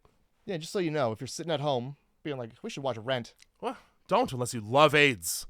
Or would like to hear songs about it. Why is it gotta shoot a thick wad while killing a woman? Well, what? I'm talking about the Japan penis, obviously. Obviously, yeah. It kills a woman and then it shoots a thick, lumpy log. I would be pretty disappointed if you didn't take note to all of the cum that comes out of the tip of this huge, monstrous penis. I wrote rice cum more times than I think I ever should have in a lifetime. Yep. That's fair. Honestly, I don't think it should happen more than once or twice in your life, and you shouldn't. There should be like commas and periods in between the two. Like there should be. It should be in a list of other things. And you should be saying something like, "There's rice. Come get it." Yeah. That's over text because I'm abbreviating. You definitely shouldn't be saying this white lady in this Japanese movie is shooting rice out of her huge, thick, monstrous, unnatural cock. Shooting rice out of your cock. It's more like rice pudding. Don't shoot rice out of the tip of your Now, cock. I was going to say, and now I've ruined rice pudding for everyone, but rice pudding ruins itself by nature of its being. Rice pudding was never good. No. Rice pudding knew once. exactly what it was doing the second it was invented. And that was being a poor substitute for grits, which was a poor substitute for food.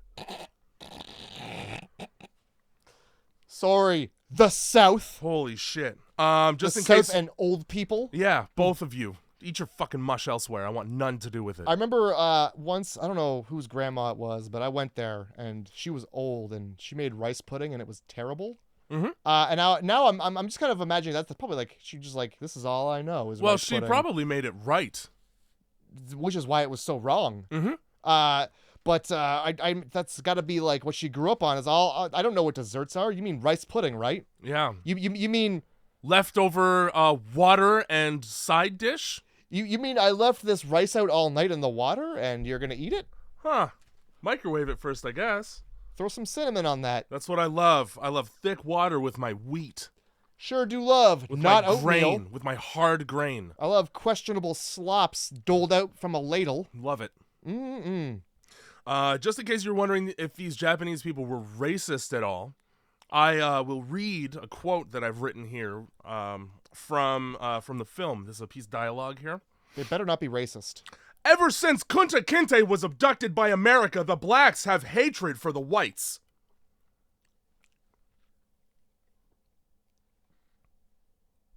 Whoever made this movie fucking watched Amistad and was like, but what if there was coming dicks? What if there's giant coming dicks in this slave movie? What if a lady shot carrots out of her cooter? Yeah. What if we made a whole stew out of vegetables that had previously been in a woman's cooter and then rocketed out with such force that I just had no choice but to make stew? Yeah, like with such force that a woman who's got a katana coming out of the tip of her dick, a woman with a dick katana can chop them up and they could land perfectly in a stew. Slap chop. Beautiful. Yep. Make a nice hot pot. You're gonna love her nuts. A woman who's inexplicably just swarming with locusts. Yeah, where does she come from and why is she fighting the dick? At one point during a fight between two women, one of them, I don't have an answer, so I'm just going to move the fuck on. At one point during this naked cockfight, she uses her tits as a cudgel. Yeah. That was really cool. Yeah. She fucking just bludgeons two fucking sandbags. Yeah. And then, shoots carrots like a stripper in Amsterdam with a ping pong ball. Fuck me. She keeps shooting vegetables at Dick Blade Woman, and Dick Blade Woman decides to make, a nice hot pot right there. Cuts off dick tip, and it's full of fucking rice. Oh yeah, full of rice in that dick. She yanks the katana out of the urethra and just takes a little off the top. Yeah. And for some reason that feels so good that she immediately arrives. With rice. She brought rice, and you'll never believe. And that's I wrote here, which is disgusting because it indicates infection, and now I have causes of lumpy semen in my Google search history. You Googled it, huh? Yeah. Well, because I had a vague memory. Wish I had kept that one in the bank. Hey, man. It's a little too much sugar, right? It's a bladder or urethral infection. Or dietary issue. Yeah, you're not eating the right stuff if your stuff's. Yeah. You gotta drink a little more Mountain Dew to thin out the herd. And then they make out in the cum fountain for no reason there. They just do that. They make right out in a fountain of lumpy cum. It does turn from battle to lesbian tongue battle. Baborno. They're really jamming a lot of gross nonsense into this one. Now naked captives are eating it. We have naked captives who have been forced to have tuxedos black painted onto their bare chests like a hockey tournament. They're being forced to hold sushis right near their vaginas and penises. Yeah. Just keep that at genital height for a second. Now put it in your mouth. Here we go. I'll just read right from this part of my notes here. 9/11 tits for no reason. Just cut to 9/11 tits and a micro penis. Nope. More micro penis. It's just micro penis after micro penis juxtaposed alongside sushi so you can really see how small they are.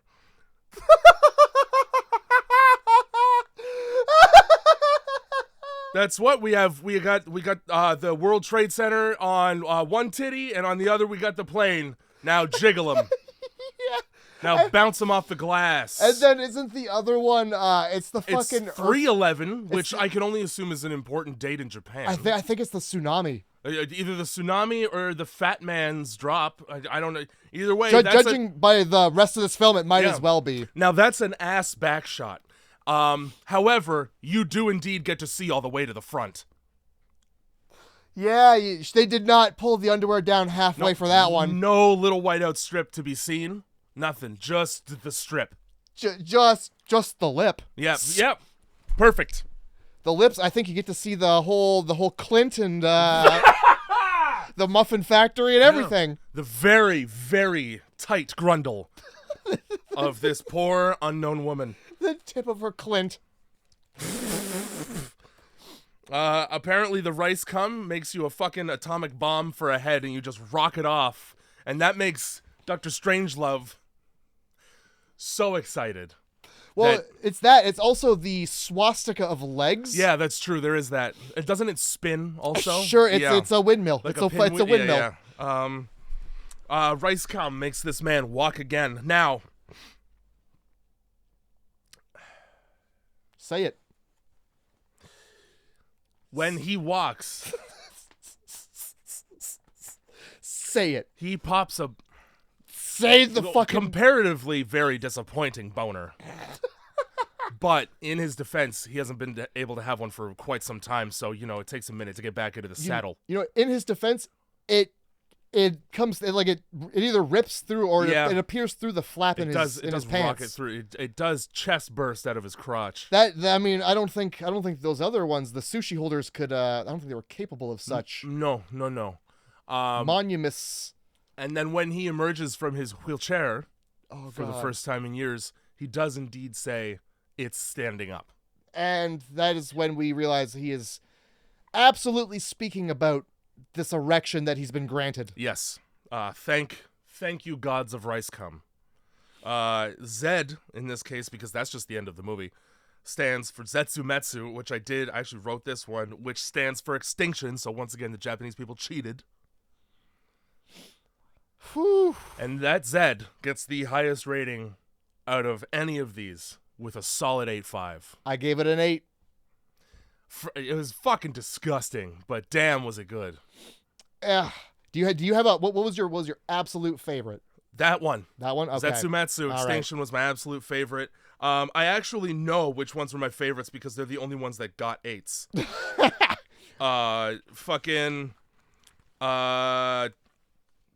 Where am I here? Let's go. There's just 26. Oh, there's so totally 26 of them. That's all. Hey, man.